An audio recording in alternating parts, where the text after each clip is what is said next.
여러분 안녕하십니까? 저는 2024년 서울특별시 청소년 정책의 정책포럼의 사회를 맡은 서울시립활동진흥센터 홍찬기 팀장입니다. 반갑습니다. 먼저 갑작스럽게 추워진 날씨였는데 다시 또 따뜻해졌네요. 네, 날씨 좋은 것 같고요. 그 바쁘신 일정 가운데에도 청소년을 위한 관심과 애정을 갖고 귀한 시간을 내어 어려운 발걸음을 해주신 저희 청소년 정책과 조호동 팀장을 비롯한 여기 많은 분들 와주셔서 너무 감사드리고요. 저희 서울시립청소년활동진흥센터에서는 매년 청소년 정책과 관련된 포럼을 진행하고 있습니다. 올해는 특히 서울시에서 청소년 활동 활성화를 위해 준비한 새로운 청소년 정책인 청소년이 행복한 매력도시 서울 기본계획을 주제로 청소년 정책에 대한 설명을 듣고 궁금한 것들을 좀 묻고 답하면서 우리가 정책 수행을 하는데 이해의 시간을 갖고자 이번 행사를 준비하게 되었습니다. 이와 관련해서 저희 이번 기본계획의 연구진 중 한 분인 김진호 교수님을 모시고 저희가 수립 과정에서부터 세부 내용까지 특히 청소년 활동 분야, 활동 분야에 관련된 부분으로 집중해서 소개해 주실 예정이오니 앞으로 현장에서도 정책 수행을 위한 준비 과정으로 생각하시고 경청해 주시면 감사하겠습니다. 그리고 사전에 참가 신청을 통해 받았던 질문들을 토대로 종합토론 및 질의응답 시간을 준비했습니다.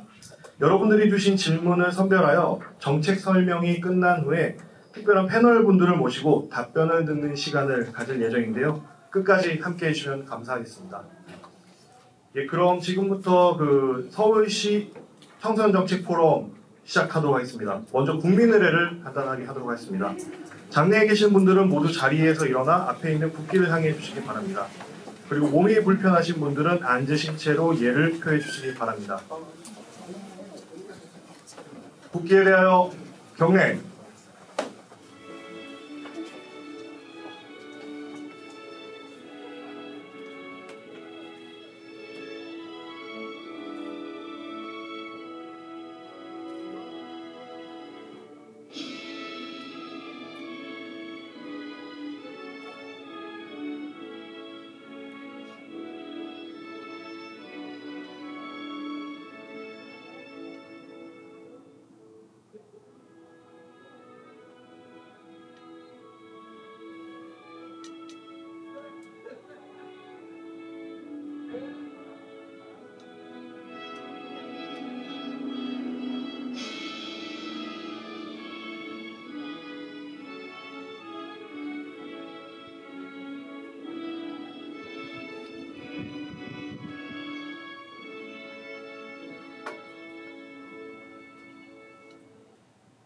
바로 모두 자리에 앉아주시기 바랍니다. 이어서 저희 이번 청소년 정책 포럼에 함께해 주신 내빈분들을 간단하게 소개해 올리겠습니다. 먼저 기본계획 수립을 담당한 주무부서를 대표하여 저희 주호돈 서울특별시 청소년 정책과 청소년 정책 팀장님 참석하셨습니다. 큰 박수 부탁드리겠습니다. 다음은 기본계획 연구진 중 한 분이시자 오늘 기본계획에 대한 주요 설명을 함께 해주실 김진호 한국방송통신대학교 청소년교육과 교수님 참석하셨습니다. 다음은 저희 종합토론에 있는 패널로 참석해주시고 저희 기본계획 실행에도 주요 역할을 해주실 분들이십니다. 서울특별시 청소년시설협회의 박지성 회장님 오셨습니다. 그리고 서울특별시립 성북청소년센터의 조남업 관장님 참석해 주십니다. 마지막 오늘 행사를 주관하는 서울특별시립 청소년활동진흥센터의 조일환 소장님 참석하셨습니다. 이상으로 간단한 식전 행사를 마치고 본격적인 포럼을 시작하겠습니다. 청소년이 행복한 매력도시 서울 기본계획에 대해 우리가 알기 쉽게 맞춤형으로 설명해 주실 분을 앞으로 모시도록 하겠습니다. 한국방송통신대학교 김진호 교수님을 박수로 맞이해 주시기 바랍니다. 네, 안녕하세요. 방금 소개받을 방송통신대 김진호 교수입니다. 반갑습니다. 목소리가 코맹맹인데 올림도 또 있어가지고 더 코맹맹이가 다른 것 같네요. 네. 목소리가 좀 귀에 잘 안 들어오더라도 너그럽게 이해해 주시면 고맙겠습니다. 자주 서는 것 같습니다. 작년에 시설 운영 관련된 청소년 센터 운영 혁신방을 그 연구 책임자를 또 맡아가지고 한번 발표했던 기억이 납니다. 그때 오셨던 분들 계실까요? 많이 오셨습니다. 혁자가 들어가면 되게 무섭습니다. 혁자가 싹 뒤집어 엎는다는 뜻이잖아요. 기존의 시립 청소년 센터들의 여러 가지 운영상의 어려움이나 문제점들이 무엇인가, 그리고 그런 어려움이나 문제점들이 발생될 수밖에 없었던 그런 조건은 어떤 조건들이 결국 그런 문제들을 만들 수밖에 없었는가. 그렇다면 그런 상황에서 어떤 형태로 치고 나가는 것이 시립센터가 시립이라는 타이틀을 달고 시립답게 바뀔 수 있을 것인가. 그런 여러 가지 오더를 받고 작년에 그 연구를 수행하면서 머리 깨지는 줄 알았습니다. 굉장히 지형 자체가 복잡하고 또 21개 센터가 다 같지 않은 상황에서 어떻게 하면 더 멋있는 방식으로 센터들이 운영될 수 있을 것인가. 그런 고민은 아마 모든 분들의 공통된 고민이 아니었을까 생각되고요. 그 연구를 진행하면서 마지막에 결론에 내렸던 그 내용들이 상당 부분 또 타이밍상 5개년 계획을 수립하는 그 타이밍이었고, 사실 작년 12월에 발표되긴 했지만 서울시에서 친화도시 기본 계획을 만들려면 원래 조금 늦어졌죠, 그죠? 여러분들이 잘 아시다시피 5년마다 만들어져야 되는데 1기에서 2기로 넘어간 과정에서 약간의 조금 어려움이 있었습니다. 그래가지고 작년에 기존에 만들어졌던 연구진들이 만들었던 그 내용들을 좀 수정하고 보완하는 굉장히 많은 집단 지성들이 발휘됐던 것 같고, 그래서 작년 12월에 발표된 게 요 내용입니다. 그러니까 여기에서 발표는 사실 저 같은 사람이 발표하는 것이 아니라 서울시가 발표했기 때문에 사실은 서울시에서 해주시면 가장 공신력 있게 발표할 텐데 저한테 또 의뢰를 좀 해주셔서 영광스럽게도 제가 오늘 발표를 하게 됐습니다. 제가 읽고 제가 해석한 방식들이 조금씩 깨소금처럼 가미됐다는 말씀을 좀 드리고요.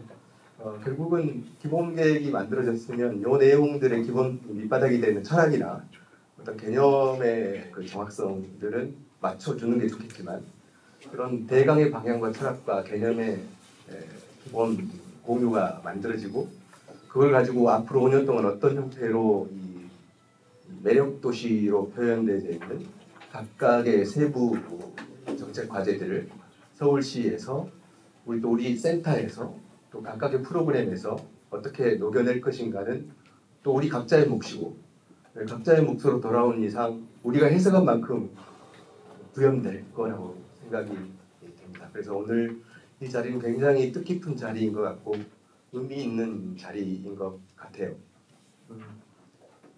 같은 방향을 본다는 것은 되게 엄청난 힘을 만들어 내잖아요. 그죠? 그래서 21개의 시립 청소년 센터 그리고 또 다양한 청소년 문화의 집 28개가 있나요? 그 문화의 집 그리고 또 특화 시설들 다양한 시설들이 이 서울시가 기본적으로 방향을 결정했다면 이 기본 계획의 방향이 어떤 건지 그리고 세부적인 과제들은 어떤 과제들인지 좀 깊이감 있게 고민해보는 오늘 이 자리가 됐으면 좋겠고요. 그리고 이제 궁금한 점 있으면 저보다는 또 패널들이 굉장히 똑똑한 분들이 많이 있지 않습니까? 그래서 패널 분들이 많이 도와주실 거라고 생각을 합니다. 시작하겠습니다. 아마 여러분들 자료 1페이지 보시면 수립 배경 나왔을 텐데요. 그냥 내용 그대로입니다. 잘 아시다시피 5년마다 계획을 수립하게 되어져 있고요. 여성가족부도 국가청소년 계획 5개년 계획을 만들 때마다 전년도에 그 전에 만들어졌던 5개년 계획의 성과와 한계, 또 문제점 그런 것들을 분석해서 그 다음에는 조금 더 디벨롭된 5개년 계획을 만들려고 노력을 하잖아요. 지자체도 마찬가지인 것 같습니다. 그래서 5년짜리 기본 계획을 수립하면서 1기 청소년 친화도시 서울 기본 계획의 성과와 한계를 면밀하게 분석을 했었던 것 같아요. 그래서 어떻게 하면 좋은 것은 발전적으로 더 계승하고 또 시대가 변화된 시대적 상황이나 그런 흐름들을 2기에 어떻게 반영시킬 것인가 그런 고민이 좀 들어가 있고요. 특히 이 코드가 시대 변화의 흐름에 부합되는 그리고 또 서울시가 추구하고자 하는 그런 방향에도 딱 떨어져 맞는 그런 지형들을 청소년 정책의 지형들을 만들어내기 위해서 고민을 했는데 7차에서도 이제 굉장히 강조되는 것처럼 시대의 변화를 특히 디지털로 잡아내잖아요. 그런 것처럼 디지털이나 기술 결정론적 시각에서 보면 너무 우리가 기술에 끌려가는 것처럼 보이지만 어쨌든 간에 동력이 되는 것은 기술의 혁신적인 변화인 것 같아요. 특히 그런 것들이 청소년들의 일상생활, 지금 현재의 삶뿐만 아니라 앞으로의 청소년들의 그 성인이 돼서의 그 삶으로 들어가는 데 있어서 아주 전환점이 되는 입직 그 터닝 포인트가 되는 직업의 세계에도 또 굉장히 많은 영향을 미칠 수 있기 때문에 앞으로의 미래의 사회가 요구하는 영향이 어떤 것인가 시대의 흐름을 정확하게 간파하고 그런 흐름 속에서 요구되는 여러 가지 청소년들에게 필요한 역량들 그런 것들이 교육적 장면에서 또 청소년 센터에서 어떻게 소화를 해낼 수 있을 것인가에 대한 나름대로의 고민들이 결국 시대의 흐름을 읽어내고 환경들을 분석하는 작업에서 정책적 기본 계획으로 끌어내는 이렇게 연결되는 것 같습니다. 결국 사회의 흐름에 부합되고 또 지금 코로나를 겪으면서 그동안 있지 않았던 여러 가지의 격차나 또 새롭게 드러나는 문제점들 이런 것들이 있다면 그런 문제점들에 대해서도 해소하고 해결하고 또 지원할 수 있는 이런 시스템을 만들어내는 게 좋지 않겠냐. 전통적으로 청소년 문제 보호 복지 정책과 청소년 활동 정책이 있다면 저 위에 있는 첫 번째 점은 청소년 활동 정책에 해당하는 것이고 두 번째 것은 청소년 보호 복지 문제 이런 정책에 해당되는 것이 되겠죠. 근데 저는 굳이 그 칸막이는 앞으로 없어져야 된다고 생각합니다. 그래서 밑에 보시면 공정한 돌봄과 학습 기회를 바탕으로 미래의 창의 역량을 갖춘 청소년 양성 이것을 하기 위해서 청소년이 행복한 매력도시 서울 기본계획을 수립하겠다 이렇게 되어져 있는데 여기서 키워드 중심으로 보면 청소년들의 행복을 위해서 매력이 사전에 찾아보면 마음을 사로잡고 끌어내는 힘이거든요. 그럼 청소년들과 우리가 만나면서 청소년들의 마음을 사로잡는다. 청소년들의 그 관심을 끌어낼 수 있는 그런 힘들을 우리 청소년센터가 가져야 된다는 이런 방향타를 갖고 있다 보시면 될 것 같고 그런 매력성을 확보해서 우리가 공식적으로 지향하는 것은 청소년들한테 어떤 삶이 청소년들한테 행복한 삶인지는 정확하게 디파인할 수 없지만 추상적으로나마 전부 다 아우러질 수 있는 그 행복이라고 하는 개념 이걸 우리가 궁극적으로 추구한다면 청소년들의 행복을 위해서 우리 청소년 정책 자체가 청소년들의 마음의 코드에 맞춰주고 그들의 마음을 끌어당기는 그런 매력이라고 하는 개념들을 우리 청소년 서울 5개년 기본계획에서는 그 개념으로 장착되어져 있다. 이렇게 보시면 될 것 같습니다. 추진 결과는 보시면 아시겠고요. 무려 2년에 걸쳐서 이루어졌습니다. 그동안 1기 청소년 친화도시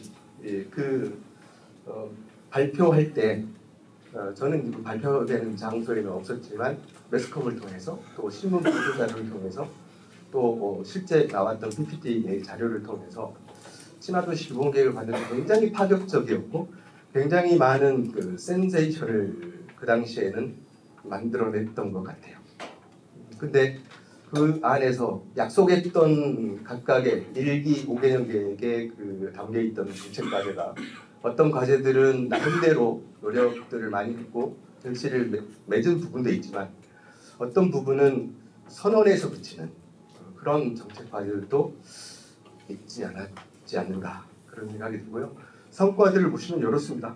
자유공간 아지트 확대됐고 청소년 전용시간 유일제 어찌 보면 선도적으로 이거를 했는지 아니면 어쩔 수 없이 이걸 했는지는 뭐 해석의 여지가 있긴 하지만 어쨌든 간에 청소년 센터가 청소년 센터답게 청소년 전용 시간 또는 청소년 전용 요일제 이런 제도들을 하면서 목적 사업들을 더더욱 강화시키는 그런 노력들도 있어 왔었다. 이건 이제 강점으로 또 성과로 잡혀 있고요.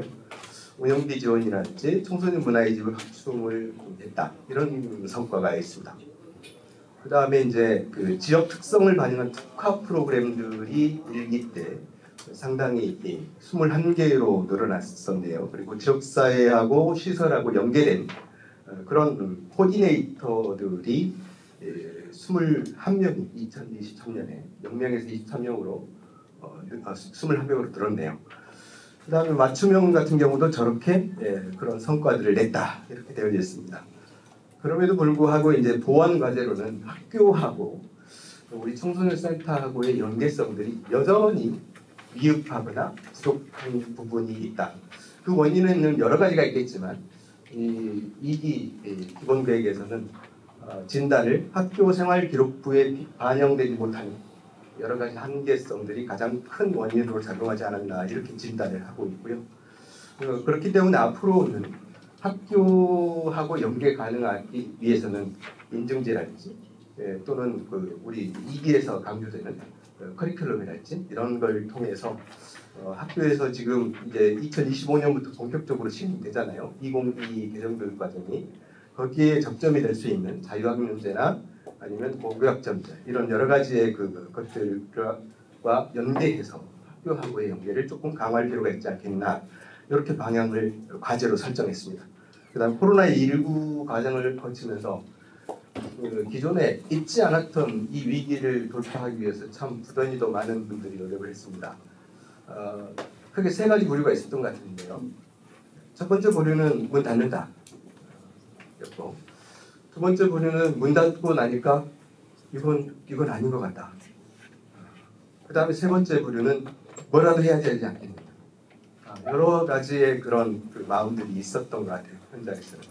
그래서 그런 과정들을 1년, 2년, 3년 거쳐가면서 나름대로 그동안 있지 않았던 비대면이라고 하는 이런 영역들을 우리는 차용할 수밖에 없었고 아니면 연계될 수밖에 없었고 아니면 뭐 융합될 수밖에 없었고 그러면서 비대면 방식일지라도 청소년 활동의 그런 강점들을 프로그램들을 할 수만 있다면 그런 형태라도 청소년들과의 접촉들을 할 필요가 있지 않겠냐. 그러다 보니까 이거는 진짜 역시 비대면은 안 되는구나 하는 그런 영역도 있었고요. 어떤 것은 이거는 비대면이 더 효율적인데 하는 영역도 있었습니다. 우리 청소년 활동의 영역들을 다 일괄적으로 우리는 만나야 돼. 만나지 않으면 활동 아니지. 그런 사고방식을 우리는 가지고 있었었는데 코로나를 거치면서 이건 더 효율적인데? 이건 좀 접점이 되면 더 좋을 것 같은데? 하는 영역들이 발견됐는데 이게 이제 코로나 이전 상황으로 코로나가 이제 풀리면서 그런 것들은 조금 많이 다시 대면 프로그램으로 전체가 환원되지 않았나. 오히려 강점이 있는 부분들은 조금 연결되거나 접점들을 찾을 필요가 있는데 그런 것들이 조금 부족하다. 이렇게 보완 과제들을 설정하고 있네요. 동의하시나요? 아무 얘기도 없다는 것은 진짜 동의하거나 아니면 절대 동의가 안 된다거나 일부 동의하고 일부는 동의 안 되거나 환경 분석을 하게 됩니다. 일단 들어가 보겠습니다. 인구 감소는 7차 기본계획에서도 나오고 있습니다. 그죠? 서울시만 놓고 보니까 서울시의 인구가 이렇게 쪼그라들고 있네요. 인구도 쪼그라들 뿐만 아니라 청소년 인구는 더 쪼그라들고 있고요. 그러다 보니 청소년 인구가 14.7% 2023년에 오늘 제가 좀 들어가면서 다시 봤더니 더 줄어들었더라고요. 그래서 서울 전체 인구가 1000만이 안 되는데 930만인가요? 이 정도 되는 것 같은데 그 중에 14.4%가 청소년 9세부터 24세까지 그렇게 되니까 상당히 작긴 작죠. 불과 20년 사이에 이렇게 엄청나게 많은 인구의 감소가 있었습니다. 인구 감소를 얘기하면 당연히 전체 파이로 놓고 봤을 때 청소년 인구가 줄어드니까 청소년 시설 줄어들어야 되고 청소년 정책 예산 줄어들어야 되고 정책 투입 감소되다 보면 인원은 감소시켜야 되지. 이게 거시적으로 보면 말은 맞아요. 그죠? 근데 동의하시나요? 동의 안 되시나요? 네. 우리는 강력하게 동의를 안 해야 된다고 생각합니다. 근데 7차 교육계획에서는 참 아쉬웠던 게 이렇게 하고 바로 밑에 그런데 청소년 문제는 심각해지고 있다고 가거든요. 우리 서울시도 이제 그 흐름으로 이렇게 가고 있죠. 제 진단을. 이게 팩트입니다. 그런데 그 안에서도 이제 다양한 어떤 청소년 그룹들이 생기기 시작을 하죠. 불과 5년 전하고는 지형이 많이 바뀌었다는 거죠. 전체 파이, 전체 청소년 인구는 줄어들었으나 그 이면에 속속들이 들어가 보면 그 구성하고 있는 청소년들의 인구들도 굉장히 획일적이지 않고 다변화되고 있고요. 수준차도 굉장히 많고요. 그 다음에 위기 청소년들이 위기 상황에 있는 청소년들이 많아졌다. 또 위기 상황은 결국 청소년 문제로 연결되니까 문제 청소년들, 문제 행동들이 굉장히 급격하게 많이 증가되고 있습니다. 청소년 인구가 줄면 그것도 줄어야 되는데 그거는 오히려 더 반대로 늘어나고 있더라. 이런 현상, 이게 이제 2022 교육과정, 개정교육과정에서 그걸 만들 때 학교교육 정책을 수립하면서도 이 똑같은 진단을 합니다. 근데 거기는 어떻게 치고 나가냐면 청소년 인구수가 학령 인구가 줄어든다는 것은 그러면서도 이 내부의 학령 인구의 학생들의 그 수준들이 또 교육에 대한 요구가 다양화되고 있다. 이거를 맞춤형이라고 하는 단어로 풀어내더라고요. 2022 개정교육과정에서는. 그러면 청소년 인구가 줄어들면 상식적으로 굉장히 청소년들이 귀해진다 우리 사회에. 그리고 그들이 해야 될, 그들한테 기대되는 역량들이 굉장히 많아지는데 이 청소년들은 더 늘어나는 스트레스나 우울감이나 문제나 취약이나 위기 이런 것들이 늘어나는 것처럼 녹록치 않은 청소년 시기를 보내고 있다라고 하는 거죠. 그러면 개별화된 개별 청소년들의 중요성들이 강조되고 그들의 다양한 니즈들이 있다면 청소년 정책 역시 맞춤형으로 가야 되지 않겠는가. 청소년 활동 역시 우리 청소년 센터에서 청소년 활동 역시 과거에는 그룹형 또는 집단형 그 전체 그룹으로 봤다면 이제는 그 수준을 이제 눈높이를 완전히 바꿔야 되죠. 개개인 청소년들이 중요해지기 시작해야 되고 개별 청소년들의 서로 다름들을 드러내줘야 되고 그걸 토대로 우리 청소년들과 활동이라고 하는 이 도구를 가지고 이 우리 정책 수단을 가지고 어떻게 청소년들을 만나서 궁극적으로 우리가 지향하는 그런 목적들을 달성할 수 있을까 이 고민을 하지 않으면 이 트렌드에서 상식적으로 얘기했던 청소년 정책 예산 줄여야 되지에 대해서 우리는 말려 들어가는 거죠. 그래서 우리는 요 논리를 굉장히 눈여겨봐야 될 것 같고 이거에 대한 일반인들의 상식적인 생각들과 직면했을 때 그것들을 이겨낼 수 있는 우리 나름대로 논리적 틀거리들을 만들어내고 있어야 되고 그리고 또 곳곳에서 큰 목소리를 내야 되지 않을까 하는 생각이 듭니다. 그렇지 않으면 우리는 잘못하면 죽을 것 같아요. 그 다음에 디지털이라고 하는 것들은 뭐 두말하면 잔소리죠. 그렇게 되다 보니까 이런 트렌드는 청소년 정책, 특히 청소년 활동 정책이라고 하는 곳에서 코드를 맞추지 않으면 도태될 수밖에 없어요. 시대의 흐름에 부합되지 않거나 따라가지 못하는 그런 형태가 될 수 있을 것 같고요. 또 사회 변화에 굉장히 능동적인 주체로서의 청소년 역량들이 강조된다라고 하는 건데 뭐 어렵지 않게 추측이 될 겁니다. 다들 추측하고 있는 그것이 정답인데 이 사회가 또 앞으로의 사회가 이제 예측 가능성이 훨씬 떨어졌고 예측한 대로 흘러가지 않는다는 거죠. 예측한 대로 흘러가지 않을 가능성이 없다는 것은 그 순간순간마다 선택하고 판단하고 결정해야 될 그럼 나름대로의 시각과 통찰력을 갖지 않으면 결국 거기에서 경쟁력을 갖지 못할 것이다. 그러면 주도성, 주체성 이런 것들이 강조될 수밖에 없고 창의성이라고 하는 것들이 여기서 자연스럽게 핵심적인 역량으로 나올 수밖에 없겠죠. 그런 사회에서 청소년들이 그런 사회 예측 불가능한 급격한 변화의 상황 속에서 그들이 변화의 흐름을 정확하게 꿰뚫어보고 읽어낼 수 있고 나는 그러면 어떻게? 라고 하는 것들을 만들어낼 수 있을 만한 역량, 그게 이제 능동적, 주체적 이런 역량들이 필요할 거고 그렇게 하기 위해서 우리 청소년들은 청소년 활동판에서 어떤 무대들이 만들어졌을 때 그런 역량들이 가장 잘 성장할 수 있을까? 이 고민들은 우리 서울시 청소년센터가 고민해야 될 숙제이고 또 과제이죠. 그래서 환경이 그렇게 됐고 2022 개정교육과정으로 학교교육이 혁신되고 있다, 추진되고 있다.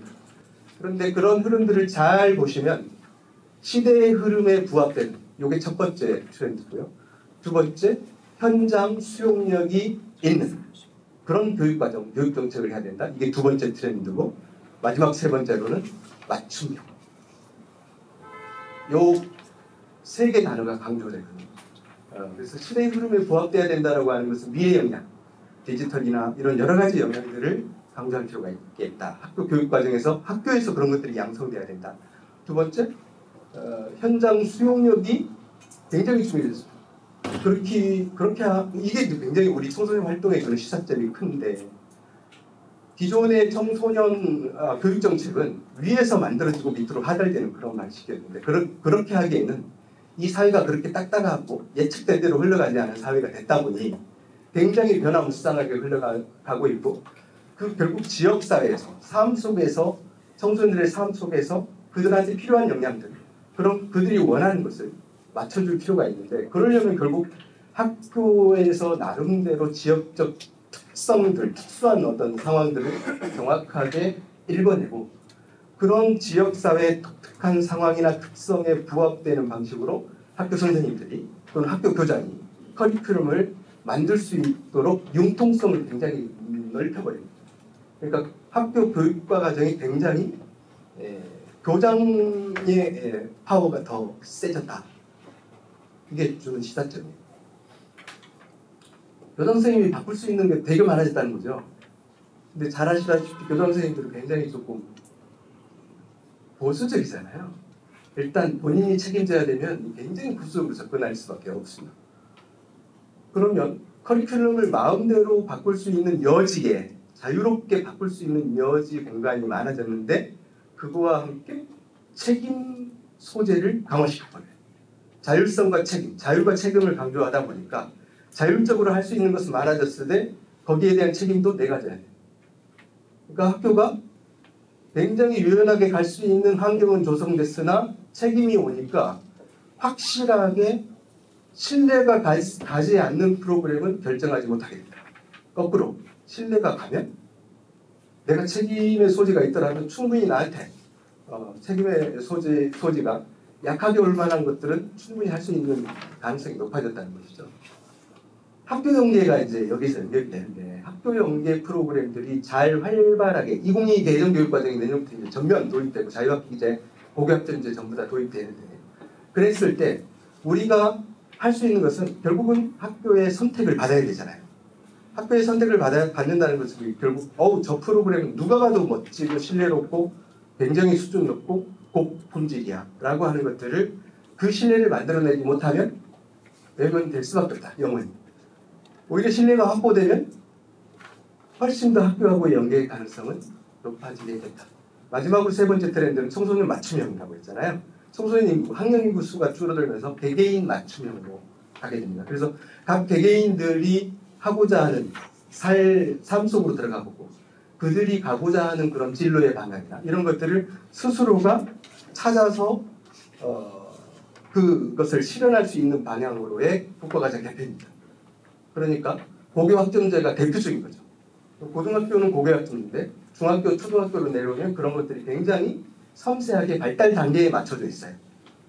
그래서 청소년 개개인에게 맞춤형이 되고 학교는 학교 나름대로 지역하고의 연계가 충분히 할 수 있는 여건들은 만들어졌고 그리고 사회의 거대한 변화의 트렌드에 학교는 그 필요한 역량들 중심으로 교과 과정을 만들어내겠다.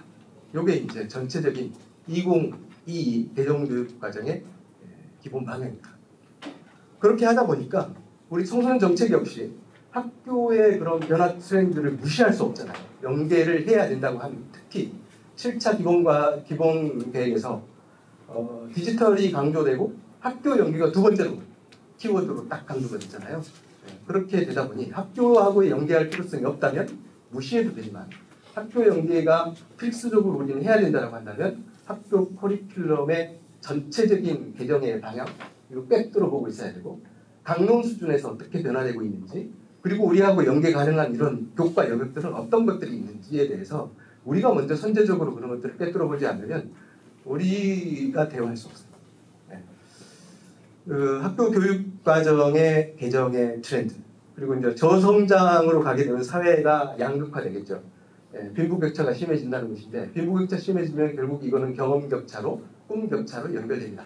이런 악순환의 고리들을 끊어내야 되지 않을까 해서 돌봄, 활동, 학습 요 세 가지의 키워드들을 서로 긴밀하게 연결시키고 융합시키는 이런 방식의 정책 서울시의 정책들을 만들어내면서 궁극적으로 청소년들의 미래 성장 그리고 또 행복들을 지원하는 이런 것을 기본 방향으로 설정하고 있다. 이런 게 이제 네 가지로 풀어헤치면 이렇습니다.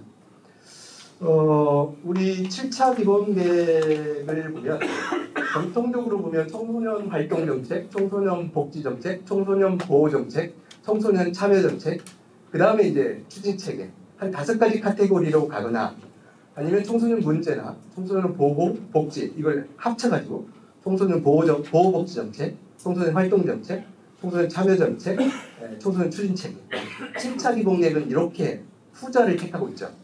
4개의 카테고리로 구성되어져 있는데 서울시의 이 2기 매력도시 기본계획을 보면 그 틀하고 약간 달라요. 일단 약자 동행이라고 하는 부분은 정확하게 위기 청소년들의 상황별 맞춤형에 강조가 되어 있거든요.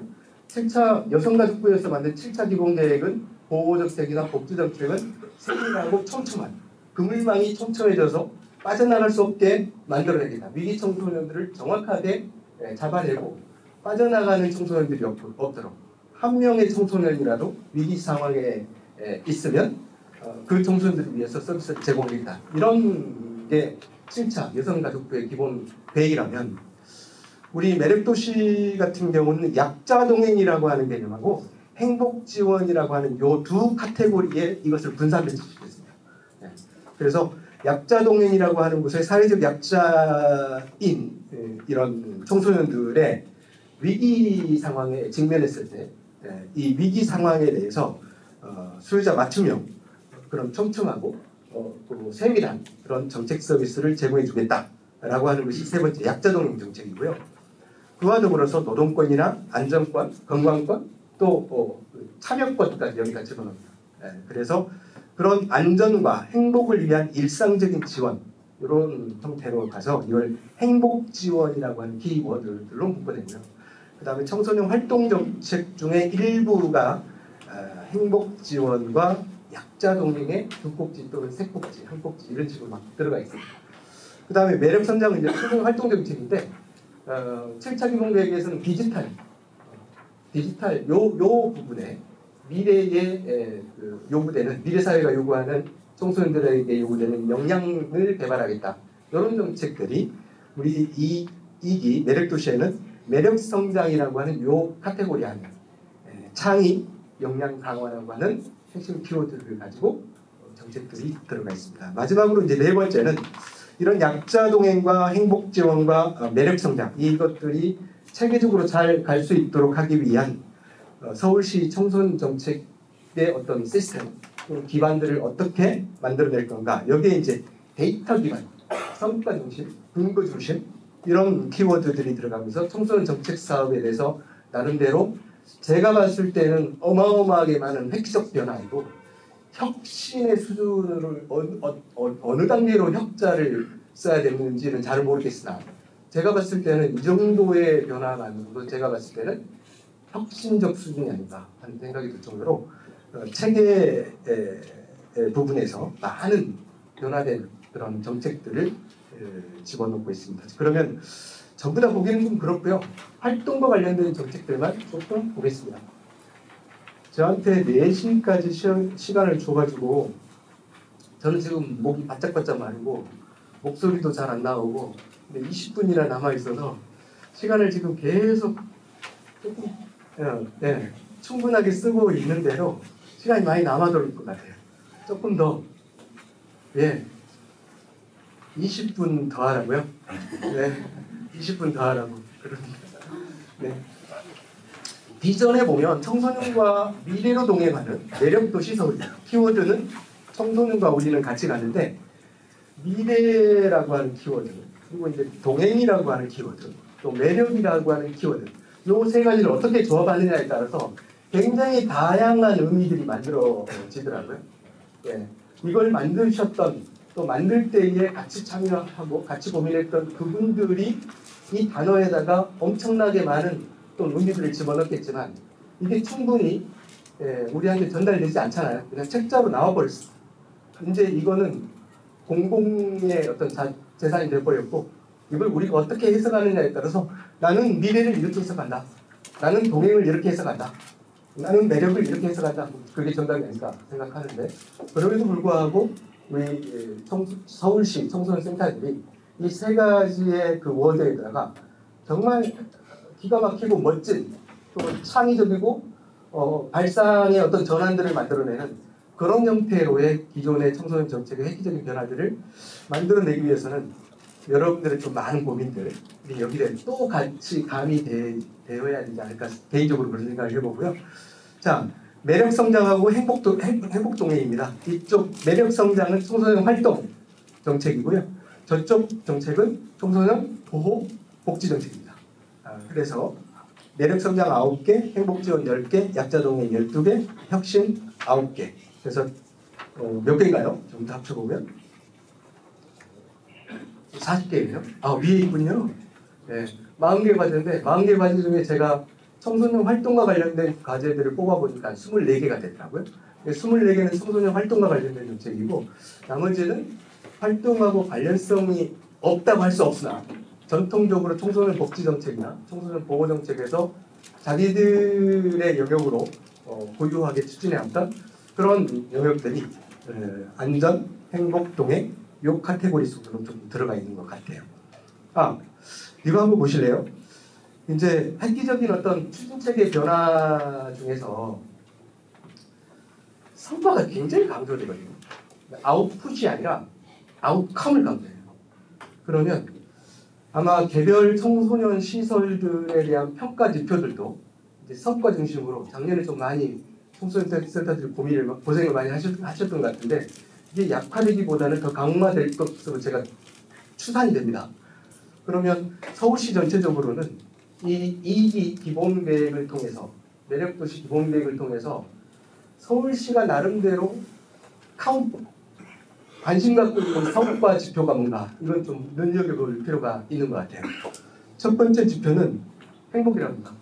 행복지수를 산정해서 현재 행복지수가 6.91점이 나왔다고 하는데 이걸 7.2점으로 상향시키겠다. 이게 방점으로 목표로 설정되고요. 두 번째 청소년 시설 프로그램 이용률을 지금 30% 정도 전체 청소년 서울 청소년들 30% 정도로 추산하고 있는데 이걸 38%로 높이겠다. 이거입니다. 그 다음에 세 번째 위기 청소년의 비율을 16.7%에서 9.8%로 줄이겠다. 그래서 행복지수와 프로그램 이용률과 위기 청소년 비율 이 세 가지로 청소년 네 가지 매력성장, 행복지원, 약자동행, 혁신 이 네 가지를 통해서 이 세 가지의 성과 지표로 성공했는가 아니면 성공하지 않았는가를 가름하겠다. 이런 의지가 담겨 있습니다.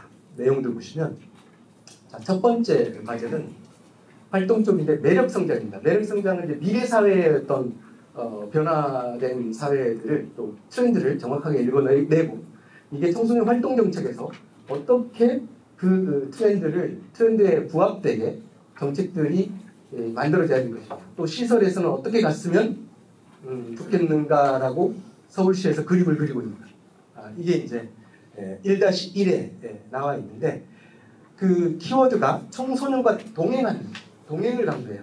같이 하는, 동행하는, 그리고 또 매력이라고 하는, 그래서 성장을 만들어내는 요 세 가지 키워드가 중심인데 첫 번째, 청소년 동행 캠퍼스입니다. 맞춤형 성장 지원을 하고 또 돌봄 공백 해소를 하는 것을 목적으로 하고 있는데요. 이게 이제 기존에 우리가 하고 있었던 방학 중에 동행 캠프 있잖아요. 이 동행 캠프가 학기 중까지 전부 다 확산되는 거고 전체 청소년 센터 21개 청소년 센터에서 전부 다 평일에 청소년 동행 교실이라고 하는 이런 형태로 그래서 이 동행 교실에서는 맞춤형 성장 지원과 돌봄 기능까지 같이 해주는 이런 기능들이 이제 강조될 것 같습니다. 그래서 평일에는 동행 교실, 주말에는 방학 때는 동행 캠프, 그리고 이제 그와 더불어서 부모님들을 대상으로 한 청소년들을 자녀로 두고 있는 부모님들을 대상으로 한 부모 동행 성장 프로그램 요 세 가지를 같이 엮어서 1-1-1 청소년 동행 캠퍼스를 21개 센터가 이제 동행을 키워드로 한 캠퍼스가 된다는 거죠. 그래서 한 센터당 30명 내외로 초등 고학년, 그 다음에 중등, 그리고 또 서울 초등 저학년, 초등 고학년, 또 중등 이런 식으로 이제 구분하고 이게 이제 뭐가 들어가냐면 서울론이 들어가요. 서울론하고 연결시켜서 학습 지도, 역량 개발, 진로 탐색 그리고 이제 생활 습관을 변화시키는 그런 것까지를 이 센터에서 해주기를 2기 기본 계획에서는 이제 희망하고 있고 아마 이런 쪽으로 집중적으로 어떤 이끌매 어떤 흐름들이 있지 않을까 예상할 수 있습니다. 두 번째 이제 여러분들이 그 어려워하는 커리큘럼인데요. 커리큘럼은 말 그대로 말이 경주마다 말이 그 경주 코스를 달리는 그 코스 아닙니까? 코스. 커리큘럼의 어원은 그 코스거든요. 그래서 청소년 활동의 가장 큰 특징이자 장점은 플렉서빌리티였어요. 융통성이고 유동성이었거든요. 어떤 청소년들을 만나건 그 청소년들은 다른 청소년과는 도드라지게 다른 그런 독특한 어떤 나름대로의 특성들을 갖고 있을 것이다. 그리고 그 청소년들을 접근함에 있어서 획일화된 어떤 접근 방법이 아니라 청소년 맞춤형 접근 방법을 하기 위해서는 굉장히 경직된 방식이 아니라 유연하고 때로는 쉽게 변할 수 있는 그런 형태로의 접근 방법을 그동안 우리가 갖고 있었던 가장 큰 강점으로 갖고 있었는데 그러다 보니까 커리큘럼이라는 용어를 잘 쓰기를 꺼려했죠. 학교에서는 커리큘럼을 쓰는데 우리 쪽에서는 프로그램이라고 했죠. 그런데 과감하게 지금 2기 매력도시에서는 커리큘럼을 가져옵니다. 커리큘럼을 가져왔다라고 하는 것은 공통된 목적, 공통된 어떤 내용, 공통된 나름대로의 방법들을 좀 공유할 필요가 있지 않겠냐. 그래서 이게 이제 밑바닥에는 뭐냐면 21개의 청소년 시립센터들이 나름대로의 시립이라고 하는 타이틀을 달고 있으나 실제 운영되는 것을 보면 21개가 낱개로 움직이고 있었죠. 낱개로 움직이다 보니 서로 또 굉장히 치열한 경쟁들을 했었고 성과 위주의 그런 평가의 어떤 위아래 줄 세우기 위해서 위를 가지기 위해서 얼마나 고생하셨습니까? 그런데 사실 그런 나름대로의 성과들의 이면에는 지도사 선생님들의 피 터지는 열정과 노력들이 밑바닥에 깔려 있었겠지만 그와 더불어서 지정학적 위치가 상당 부분 또 결정을 해줬을 겁니다. 그런 어찌 보면 기울어진 운동장 속에서 서로 경쟁을 하고 있었고 그렇기 때문에 결과에 승복할 수밖에 없었던 우리들은 때로는 억울하기도 하고 우리가 노력하지 않은 것도 아닌데 뭐 이런 것들도 있었을 텐데 이제 커리큘럼이 들어오게 되면 시립 타이틀을 갖고 있는 센터들이 시립스러운 그런 공공성을 담보할 필요가 있겠고 그러면 서울답게 서울센터가 서울다움이라고 하는 것들을 만들어낼 필요가 있지 않겠는가. 서울답다라고 하는 것들을 만들어내기 위해서는 이건 서로 경쟁이 아니라 같은 방식의 어떤 방향성을 설정하고 그런 내용들을 공통적으로 다루면서 나아갈 필요가 있지 않겠느냐. 이 부분 결국 교육의 목적, 교육의 방법, 교육의 방식 이런 것들에 대해서 서울의 전체 이 지도자들이 같이 고민을 하고 지금 현재 사회와 앞으로 미래의 청소년들이 살아갈 사회 이런 시대의 흐름을 우리가 계속적으로 분석을 해보면서 그 속에서 우리 청소년 센터들이 시립센터들이 청소년 프로그램 특히 활동이라고 하는 곳에서 이러한 주제는 굉장히 중요한 주제로 공통적으로 다루어질 필요가 있지 않겠나? 그렇게 다루기 위해서는 우리가 다뤄야 될 청소년들은 9살부터 24살 법적으로 9살의 뇌와 24살의 뇌는 분명히 다를진데 그럼 각각의 그 다른 발달 단계의 이 주제를 어떻게 우리 활동이라고 하는 그 플랫폼에서 청소년들과 만나고 또 청소년들에게 의미 있는 교육적 어떤 성과물들을 만들어낼 수 있는 우리 방법론은 또 뭘까에 대해서 우리가 고민해보고 그런 것들이 나름대로 주제와 발달 단계와 또 들어가야 될 내용과 방법들에 대해서 고민해본 고민의 삶 이런 것들이 이제 커리큘럼이 될 것 같아요. 그래서 서울형 청소년 활동이라고 하는 장면에서 우리가 미래 사회에 요구되는 영향이 이거라고 우리는 설정을 하고 우리가 설정하면 그게 답이죠. 그걸 통해서 그 방향을 가기 위해서 우리는 어떤 노력들이 필요하지? 이런 것들에 대해서 고민의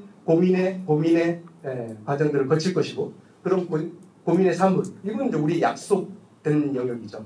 그것이 30%가 될지 21개 센터가 공통적으로 해야 될 영역이 30%가 될지 40%가 될지는 잘 모르겠습니다. 앞으로 이제 그것들은 우리가 만들어 나가야 되겠지만 어쨌든 같이 또는 따로 해야 될 부분은 따로 였을 때 21개의 청소년센터가 같이 또 때로는 따로의 영역도 분명히 필요하겠지만 같이 해야 될 같이 공동으로 추구해야 될 영역들이 필요한 게 맞다면 또 그렇게 해야 된다면 그런 영역들이 이제 활동 커리큘럼이라고 하는 이런 형태로 들어가지 않는다. 답은 없습니다. 그래서 아까 그 설명에 들어가기 전에 이런 연구진들이 만들어질 텐데 누구든지 좀 참여해 주세요 했던 것들이 머리 맞대고 같이 고민해보고 공부하고 그래서 나름대로 우리의 어떤 커리큘럼들을 9살부터 24살까지 한번 만들어 봅시다 라고 하는 그런 겁니다. 그리고 이제 거기에 참여하는 청소년들에게는 나름대로의 활동 참여 이력들이 체계적으로 기록되고 관리될 필요가 있겠고 그런 활동들을 참여했다는 것을 인증해주는 디지털 배지라고 하는 것을 이제 키워드로 연결시키고 있죠. 그래서 서울형 청소년 활동 커리큘럼을 만들어내고 그 커리큘럼이 만들어졌다면 그 프로그램들을 하고 참여한 청소년들에게 공통적으로 21개 센터 중 어디에서 참여하든지 간에 A라고 하는 프로그램은 A센터에서 참여하고 B라고 하는 프로그램은 B센터에서 참여하고 그런 것들이 전부 다 서울 21개 센터에서 전부 다 공용되는 어디든지 상관없는 그래서 디지털 배지라고 하는 것 개념을 가지고 활동들을 묶어주고 인정해주고 하는 그런 시스템을 만들어내겠다입니다. 아마 여러분들 이런 얘기 들으면서 그게 가능할까? 진짜 하나?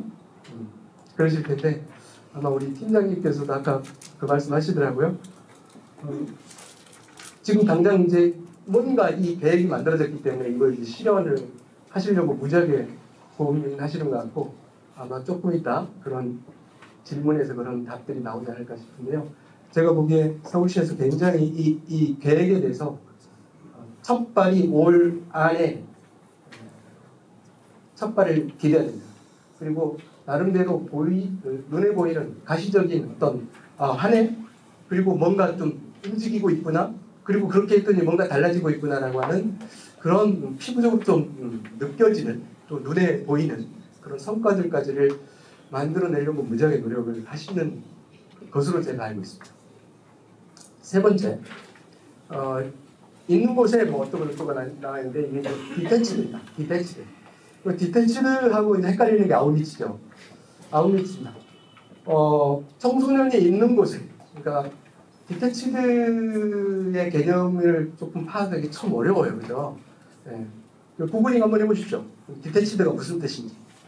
파견되는, 파견 나가는 이런 뜻이거든요.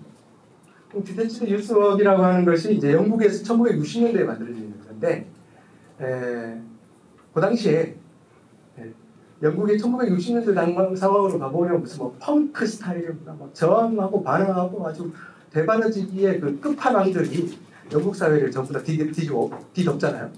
그 청소년들을 위해서 굉장히 많은 청소년 정책을 했으나 이 아이들은 뭐 전혀 관심이 없었어요.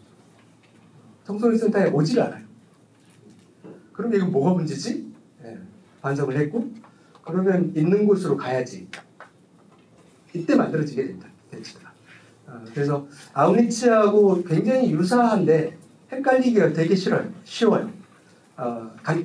간결하게 정리를 해보면 아우니치는 이 기관 베이스입니다. 센터 베이스.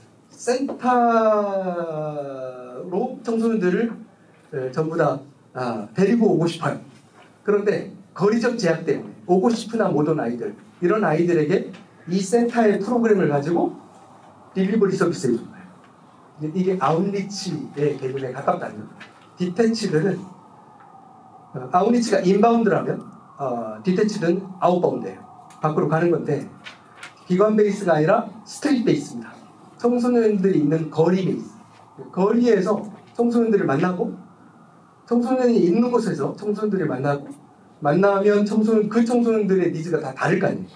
프로그램이 가는 것이 아니라 청소년 지도자만 갑니다. 그곳에서 청소년들을 만나고, 그곳에서 청소년들의 니즈를 파악하고, 그곳에서 그 니즈에 걸맞는 프로그램들을 만들어내고 실제 실행하는 방식이죠. 그러니까 아웃리치와 디테치드는 약간 다르죠, 그죠? 비슷한 부분이 있으나 완전히 다른 거다. 서울시에서 디테치드를 하겠다는 거 아닌가요? 굉장히 저는 파격적인 선언이라고 생각을 합니다. 센터가 있으나 센터 베이스로는 한계가 있다. 그러면 센터 밖으로까지 나가겠다라고 하는 것이고, 그랬을 때 청소년 활동의 어떤 판들이 상당히 큰 어떤 변화가 있을 것 같습니다. 오기만을 기다리는 것이 아니라 이제 갑니다. 그러면 센터와 스트릿 베이스, 모든 공간이, 청소년이 있는 공간은 전부 다 시설이고 기관이고 프로그램이 이루어지는, 기획이 이루어지는 곳이 된다. 이고요. AI가 강조되다 보니 AI 활동지원센터 같이 설치해서 AI 기반 코딩 페스티벌 이런 것도 운영한다라고 하는데요. 어쨌든 AI는 이제 대세인 것 같습니다. 이게 계속적으로 이 트렌드가 갈지 아니면 잠깐 AI 뜨고 말아버릴지는 모르겠으나 제가 봤을 때 쉽게 가라앉을 것 같지는 않고, 그렇다면 AI에 대해서 청소년들과 함께 청소년 활동의 판에서 만날 수 있는 다양한 거리들, 다양한 어떤 우리의 그 무기들이 있어야 되지 않을까 생각되고, 서울 매력 서울 기본계획에서는 그래서 AI가 들어가 있네요. 활동들을 지원해주는 센터를 세계에서 구축하겠다, 그래서 운영하겠다라고 하는 것이고, 페스티벌도 합니다. 디지털 역량 어워드, 국제 청소년 성취 포상제하고를 떠올리시면 될 것 같아요. 그래서 디지털 역량이라고 하는 것들 이렇게 우리 기본 계획에 보시면 그 표가 있을 거예요. 그 각각의 표 안에 있는 여러 가지의 그런 컨텐츠들이 있거든요. 그런 것들을 기초 단계, 서부배 한 종 이상 수료하면, 영역별로 하나씩 수료하면 초급 단계, 3종 이상 수료하면 중급 단계, 그 다음에 2개 활동 영역에서 중급 레벨 2를 달성하면 고급, 이런 어워드를 주겠다라고 하는 건데, 어디까지나 지금 현재 가칭이고, 확정되면 이제 가칭자가 떨어지겠네요. 아직까지는 가칭인데 이런 나름대로의 또 틀거리들을 잡고 있다고 보시면 될 것 같아요. 이제 주도성이에요. 청소년들의 자율성, 청소년들의 주도성은 6차 기본계획에서도 강조됐고 7차 기본계획에서도 여전히 강조되고 있는데, 우리 매력도시 서울에서도 청소년 주도적인 주도권을 청소년들한테 주겠다라고 하는 청소년 주도, 이게 강조되고 있습니다. 활동의 영역 안에서요. 그래서 대표적으로 이제 청소년들이 살고 있는 이 시대, 다양한 시대로 불리고 있지만 그 기후 세대라고도 하잖아요. 여러 가지 환경 기후적인 어떤 여러 가지 문제들을 청소년들이 기후 세대로서 주도적으로 고민하고 주도적으로 여러 가지 실천 행위들을 만들어내는 그런 것들을 하겠다. 그래서 청소년 환경 리더 양성 교육, 기후 학교를 운영해서 이게 이제 청소년 센터들이 이제 중심이 되겠네요.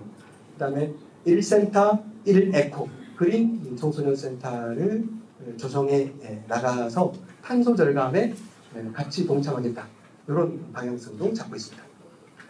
청소년들이 축제나 문화 예술 활동들을 직접 기획하고 직접 주도적으로 실행하는 이런 대표적인 서울의 대표적인 어떤 축제들, 청소년들이 직접 기획하고 주도하는 청소년 축제, 세계 만남 축제, 어울림마당, 또 미디어 대전 이런 것들, 음악까지도 들어가 있더라고요. 음악 특화 축제 이렇게 선언을 하고 있습니다.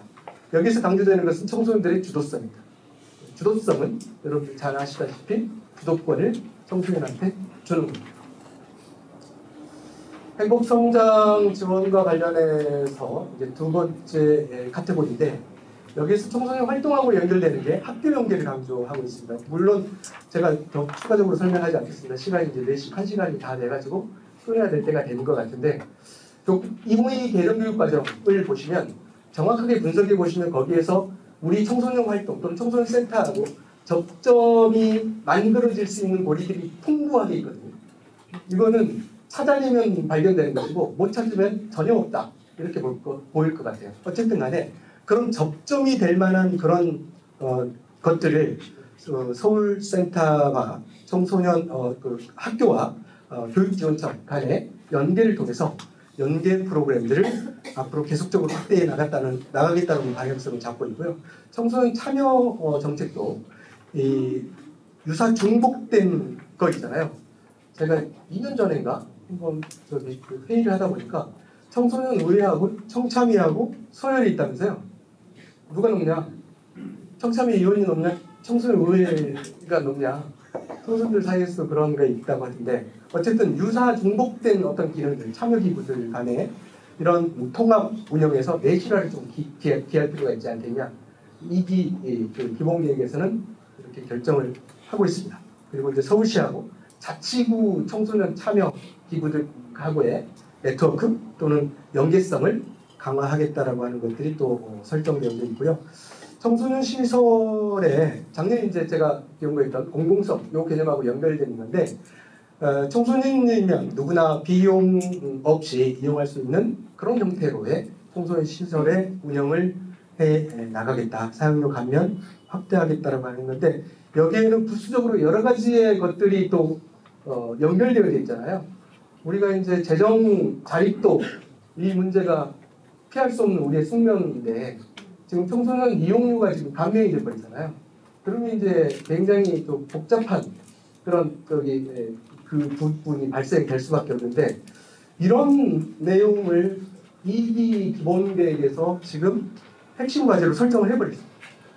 그래서 이 공공성을 더더욱 강화시키겠고 청소년들을 중심으로 한 기존의 목적 사업 중심의 목적 사업을 더더욱 강화시키는 방향으로 청소년 센터의 운영 전체를 좀 리드해 나가겠다, 끌고 나가겠다라고 하는 서울시의 의지가 이 과제에서 저는 좀 약간 강력하게 느껴집니다.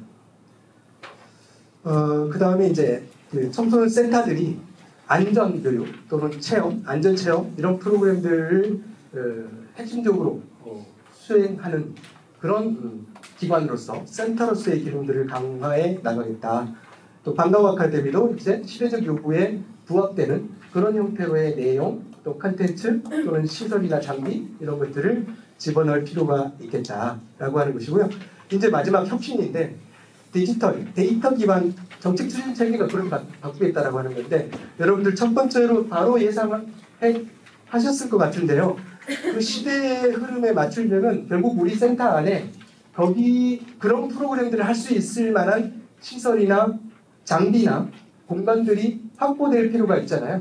그러니까 첫 번째, 미래 사회에 적합한 디지털 청소년 시설로서의 기능들을 계속적으로 만들어 나가겠다라고 하는 정책 과제가 있고요.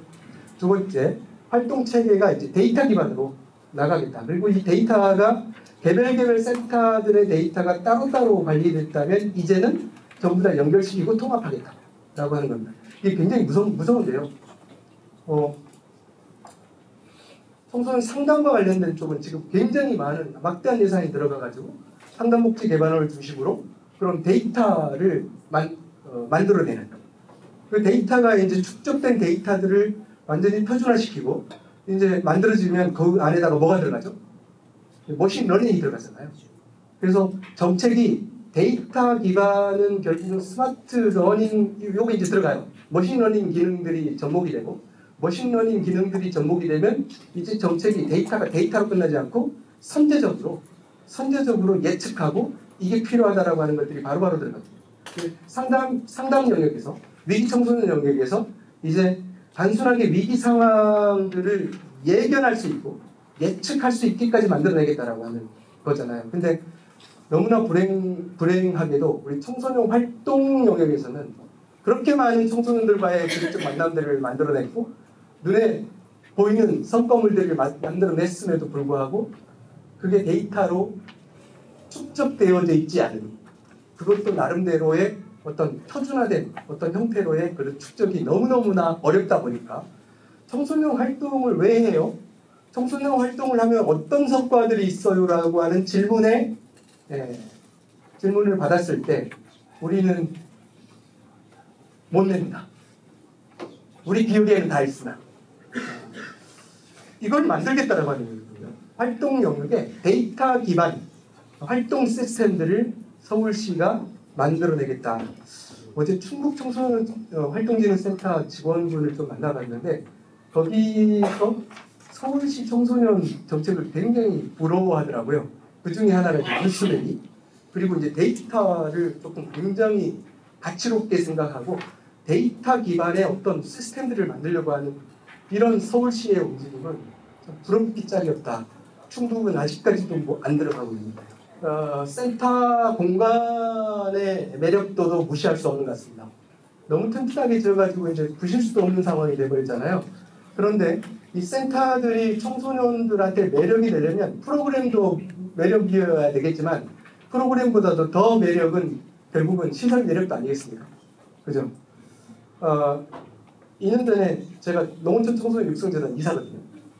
서울의 청소년 활동의 매력을 만들어내기 위해서는 이 공간의 매력도를 높이는 것 굉장히 필수적인 조건이라고 생각을 합니다. 그래서 그동안 굉장히 청소년 목적 사업의 부합성이 조금 상대적으로 먼 이런 여러 가지 기능들을 이제 드러낼 필요가 있지 않겠냐.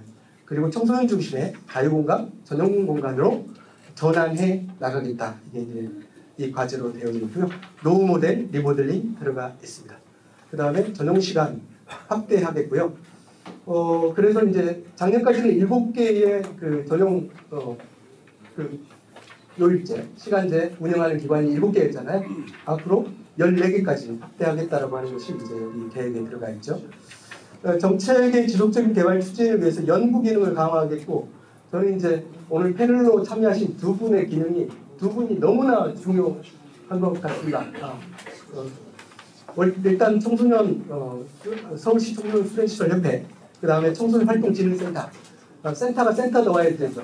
그리고 또 시립 시설협회가 나름대로 그 협회가 해야 될 그런 기능들을 잘 해 나가야 될 텐데, 실제 여기에 파격적인 이런 정책 과제들이 제대로 나가려면요, 선언으로 끝나지 않고 디테일이잖아요. 결국 디테일들을 만들어내려면 어느 정도 깊이감 있게 고민하는 어떤 테스트포스팅들이 만들어지고 가동되고 실제 구체적인 어떤 액션 플랜들이 만들어질 것이냐, 이게 굉장히 이 2기 매력 도시 기본 계획의 성패를 좌우하는 요소가 될진데, 우리 청소년 서울시 청소년활동진흥센터가 해야 될 일들이 많습니다. 이게 개별 과제들이 녹록치 않은 과제들이기 때문에 이것들을 어떻게 구현하지? 어떻게 실현하지? 이런 상황을 할 수 있는 곳은 저는 2기관밖에 없다고 생각합니다.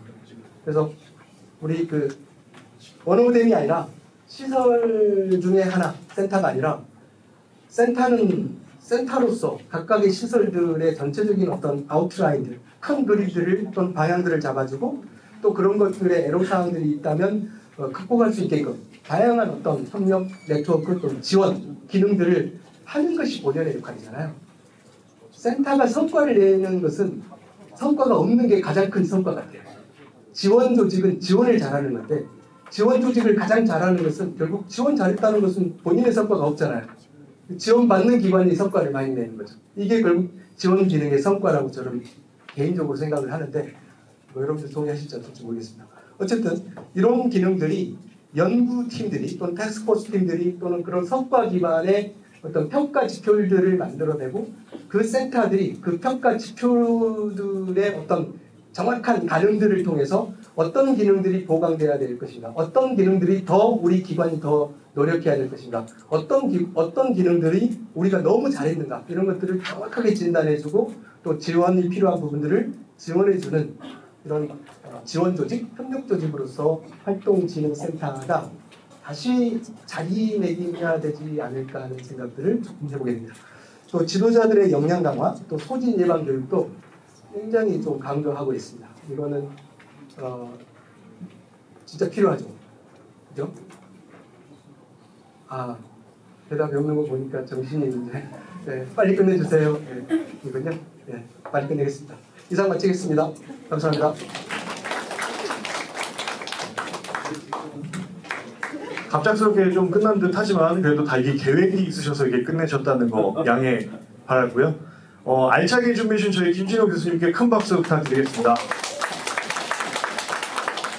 네, 이번 또 청소년이 행복한 매력도시 서울 기본계획에 대한 전반적인 특히 청소년 활동 분야를 중심으로 모두 훑어보는 시간을 가졌습니다. 아마 참석하신 분들 중에도 이미 기본계획의 내용을 접해보았거나 또는 처음 알게 되신 분들도 있을 텐데요. 오늘 설명을 통해 이번 기본계획이 이루고자 하는 목표와 이를 실행하기 위해 현장에서 준비해야 할 것들을 좀 더 잘 이해하고 준비할 수 있게 된 시간이 되었길 바라겠습니다.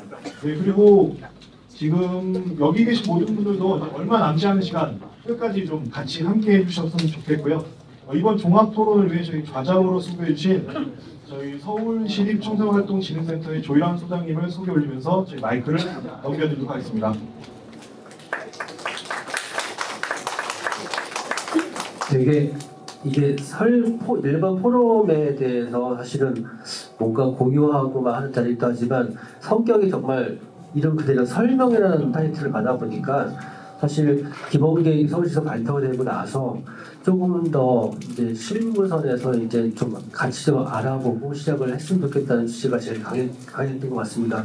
그러다 보니까 질문 내용도 가지수는 20개 정도가 들어왔지만 몇 가지 사실 이제 어떤 보호복지 쪽에 그 질문이 한두 개 정도 포함됐던 부분들은 조금 더 양해를 구하고 일단 활동 중심의 그 질문들로 했는데 크게 다행히 또 지금 앞에 나와 계신 이제 패널 분들하고 맞는 질문들도 이렇게 좀 중복되는 질문들을 좀 묶어서 이렇게 진행할까 합니다. 아마 이게 내 질문이구나 하실 수도 있겠고 그 질문 관련이 끝나게 되면 이제 플로어 질문을 받을 예정인데 빨리 끝나는 게 좋으시죠. 그래서 답변과 와중에 해소가 되시는 부분이 있으면 질문은 또 생각할 수가 있는 부분이 있으니까 유익하게 하시고 또 답변 와중에 또 궁금한 사항이 있으면 잘 이렇게 해놓으셨다가 플로어 질문 시간에 같이 질문해 주셨으면 좋겠습니다.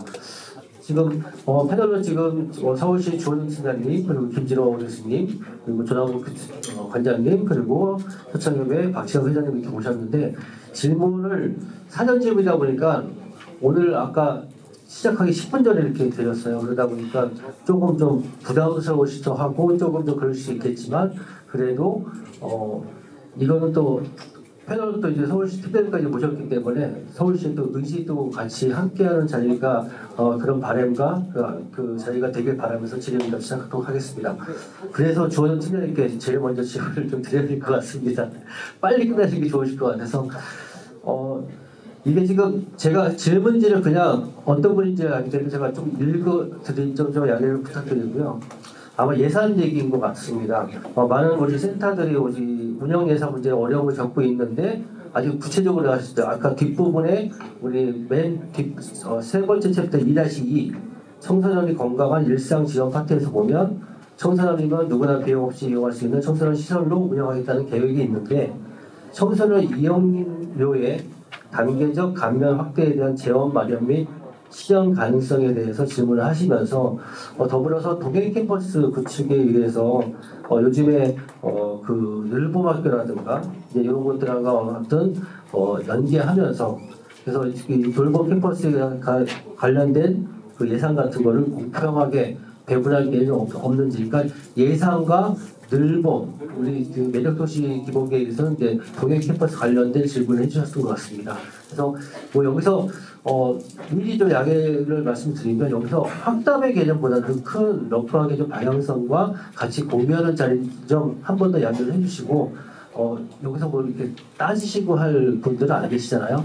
공유의 자리다 보니까 부담 없이 질문하시고 부담 없이 답변하시길 바라면서 제가 이렇게 좀 밑밥을 깔아드려야 편하게 답변하실 것 같아서 이렇게 진행함을 양해해 주시기 바랍니다. 첫 번째 질문 우리 조정 팀장님께 답변 듣도록 하겠습니다. 예, 안녕하세요. 여기 서울시 청소년 정책과 정책팀장 조정입니다.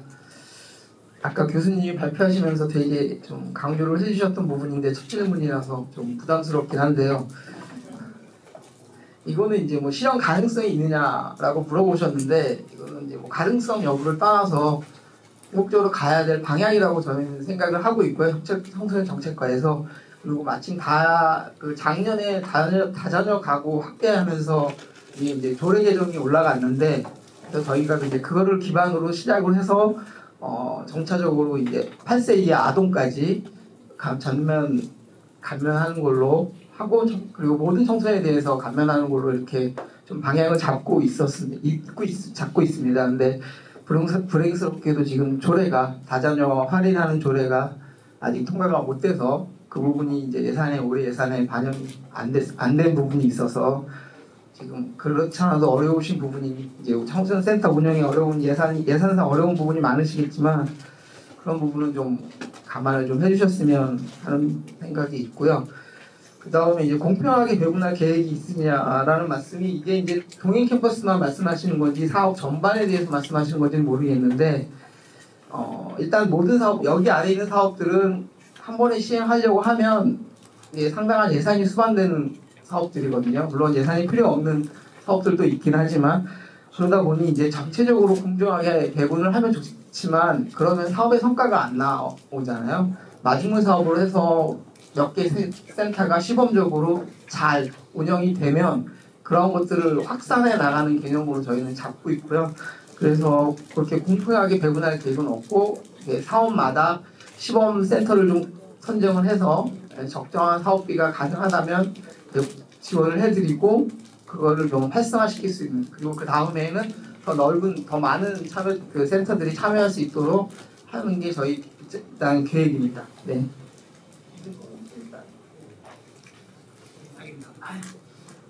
네, 첫 포문을 제 생각에는 잘 열어주신 것 같아서 너무 감사드립니다. 그냥 바로바로 빨리빨리 이어서 질문 드릴게요. 다음은 오늘 발제를 설명해 주신 우리 김진영 교수님께 들어온 질문이 두 가지가 있는데 약간 좀 엮어서 질문을 같이 드릴까 합니다. 일단 질문 내용은 이렇습니다. 청소년 시설에서 교과과정에 따른 체험 및 진로 탐색 프로그램 운영이 가능하나 활동 이력의 어떤 그 학생사 기록부 미반영 등 이용 요인 부족으로 시설 이용이 활발하지 못한 상황에 대한 거시적인 해결 방안은 어떤 것들이 있는지 그렇게 하면서 사실은 이 매력도시를 통해서 아까 공간 어떤 조성이라든가 여러 가지 다양한 지금 정책들이 들어있긴 하지만 더불어서 이런 기본 계획을 통해서 어떤 활동 현장에 어떤 변화가 야기될 수 있을 것인지에 대한 질문인 것 같습니다. 네, 답변 부탁드리겠습니다. 진짜 어려운 질문인데요. 학교 연계 해보시려면 진짜 힘드시잖아요, 그죠? 학교 연계 진짜 힘들잖아요. 현장한테만 일하라고 하고 위에는 일 안 하면 이건 되겠습니까? 정부 부처는 정부 부처 나름대로 해야 될 일이 있고 시에는 시 차원에서 해야 될 것들이 있고 거기에 걸맞게 위에서 물꼬를 터줘야 제도적으로 어떤 틀거리들을 좀 연계할 수 있는 큰 틀에서의 그런 얘기들이 최소한 장관급에서는 만들어져야 되잖아요. 그 큰 그 어마어마한 현장이 연계가 원활하게 된다라고 하는 것은 쉽지 않은 과제일 것 같습니다. 그런데 다행스럽게도 아까 말씀드린 것처럼 2022 개정교육과정에서 여러 가지의 그 강조되는 점이 있지만 그 중에서도 이제 첫 번째 강조되는 게 그 사회 변화 트렌드에 부합되는 미래 사회가 요구되는 역량들을 학교 교육 과정에서 충분히 달성될 수 있는 형태로 가야 되겠다라고 하는 방점 하에 실제 그러려면 학교 단위에서 학교 교육 장면에서 실천되는 그 수업 장면에서 굉장히 다양한 그런 지역사회하고의 연계 그리고 청소년들의 삶 속으로 깊이 들어가는 교육 과정 그리고 그 삶 속에서 나름대로 굉장히 눈에 보이는 맞춤형의 어떤 그 성과들을 강조하는 형태로 교과 과정이 지금 설계가 되고 있고 운영이 되고 있습니다. 이게 이제 어느 정도 학교 교육 현장에서 또는 수업 장면에서 구현이 될지는 모르겠으나 이런 큰 틀거리에서 이제 안 할 명분은 없거든요. 좋은 프로그램이 있다면 그러면 우리 시설 현장에서는 학교하고의 연계라고 하는 것들이 정부 부처 차원에서 또는 시 차원에서 또는 활동진흥센터가 또 뚫어줘야 될 교육지원청하고 연계될 수 있는 그런 노력도 굉장히 다방면에서 이루어져야 되겠지만 그렇게 된다면 우리가 퀄리티 있는 프로그램들이 있다면 본인들이 찾아오지 않을까? 그런 형태가 만들어지지 않으면 아무리 우리가 노력한다고 해도 좋은 프로그램이 아니면 뚫기 힘들 것이다. 뚫어졌다 할지라도 금방 깨질 것이다. 그러니까 제대로 된 학교하고의 연계가 되려면 학교가 와 이거 너무 큰일 날 것 같은데 이거 진짜 계속 잡고 가고 싶은데 라고 하는 그 정도의 그 내용성과 퀄리티가 담보된 프로그램들이 있다면 학교 연계는 충분히 가능할 수 있지 않을까. 교과서적이긴 하지만 그렇습니다. 네, 답변 감사드립니다. 네, 학교 연계에 대한 부분은 사실은 각 센터마다, 각 지역마다 지금 활발하게 사실 안 하고 계신 건 아니잖아요. 근데 그런 부분들을 어떤 이 정책적으로 어떤 청소년 커리큘럼이나 아니면 어떤 지역적 네트워크를 좀 가시화를 해서 하는 것들을 조금은 좀 더 임팩트 있게끔 학교에 다가갈 수 있는, 그러니까 학교에서 원해서 교육청에서 원해서 저희가 끌려가는 게 아니라 저희 것도 준비를 해놓고 같이 잘 성장학기 같이 잘 맞물릴 수 있는 그런 거점과 계기를 만드는 게 중요하다는 그런 말씀이라고 생각이 듭니다. 다음 우리 조남욱 관장님께 들어온 질문입니다. 아무래도 현장에 계신 관장님이시고 또 하다 보니까 또 연구진에 참여하다 보니까 사업과 관련된 질문으로 들어오신 것 같아요. 그 디지털 역량 어워드 관련해서 그 질문들이 굉장히 깁니다. 무려 질문이 7줄이라서 주요 초점은 그거는 디지털 역량의 필요성을 많이 공감하시면서 어쨌든 디지털 리터러시가 굉장히 교육이라는 게 굉장히 중요한데 그 예시를 보고 아마 질문을 주신 것 같아요. 어워드의 3번, 4번 설명하는 정보 활용, 일상관리 등 뭐 한개 과정이 기초가 되는 필수가 되면 좋겠습니다. 구체적으로 이렇게 의견을 주시면서 이렇게 했을 때 이런 이미 지금 현장에서는 교육기관들은 리터시 교육을 진행 중인데 우리 청소년 현장에서 접근하는 디지털 역량 활동의 차별성은 무엇인지 그리고 앞에 각 기관마다 이제 상황과 여건이 다 틀린데 우리 청소년들에게 얼마나 참여의 기회가 들어갈지 궁금합니다. 궁금하시면 많이 걱정되시는 분은 질문하신 것 같아서 아무래도 이게 패널 분들하고 이렇게 올라오면서 사실 이 얘기 비슷한 관련해서 디지털 배지까지 이렇게 나누시면서 올라왔던 그 시간이 잠깐 있었는데 관련해서 우리 조남욱 관장님 답변 듣도록 하겠습니다. 예, 말씀하신 대로 사실 저도 이 앞에 앉아 있어야 되는데 질문에 참여하고 또 실천 방안에 대해서 같이 고민하는 자리가 있어서 같이 연결해서 좀 말씀드리겠습니다. 사실은 교수님 정말 목이 쉬도록 열심히 얘기해 주셨고 또 서울시 팀장님도 잘 되면 좋겠다라고 말씀하셨지만 사실 현장의 목도 있는 것 같아요. 왜냐하면 기존에 우리가 하던 관성들 이런 것들을 좀 벗어나지 않으면 사실 새로운 사업이 들어올 수 있는 여력이 없습니다. 그러니까 쉽게 말해서 지금 이미 바쁘거든요. 꽉 차 있고. 근데 이렇게 새로운 것들이 들어왔을 때 기존 사업을 덜어내는 게 안 되면 사실 새로운 사업은 엎친 데 덮친 격이 되는 거예요. 그러니까 지금까지 우리가 20년 동안, 30년 동안 청소년 정책을 하면서 우리가 정말 못했던 게 덜어내는 것 같아요. 그러니까 사실은 냉정한 평가가 필요하고 그 냉정한 평가 속에서 의미가 없는 것들은 이제 의미 있는 것으로 교체해야 되는데 참 못 바꾸는 것 같아요. 그러다 보니까 우린 일이 너무 많아졌어요. 버리지 못하고 계속 채우니까. 어쩜 이 계획은 우리한테 버리라고 이야기하는 것 같아요. 채우라고 얘기하는 것이 아니라 기존에 잘못하고 의미 없었던 것을 버리라고 이야기하는 겁니다. 버리는 것은 여러분 집이 좁죠. 왜 좁냐면 이사 갈 때마다 나타나는 짐들이 있어요.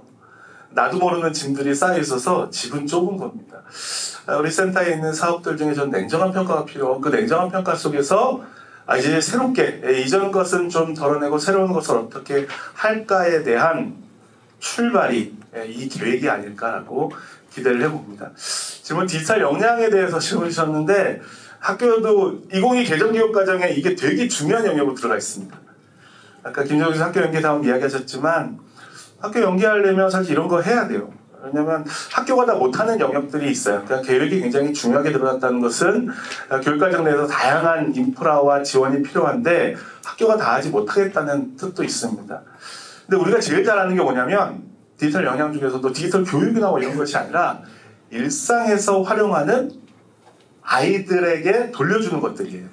그러니까 저는 우리가 뭐 디지털 역량뿐만 아니라 여기 질문에서도 이야기를 하지만 네 번째가 이제 디지털 일상 관리잖아요. 일상 속에서 이걸 쓸 수 있게 만드는 게 역량이에요.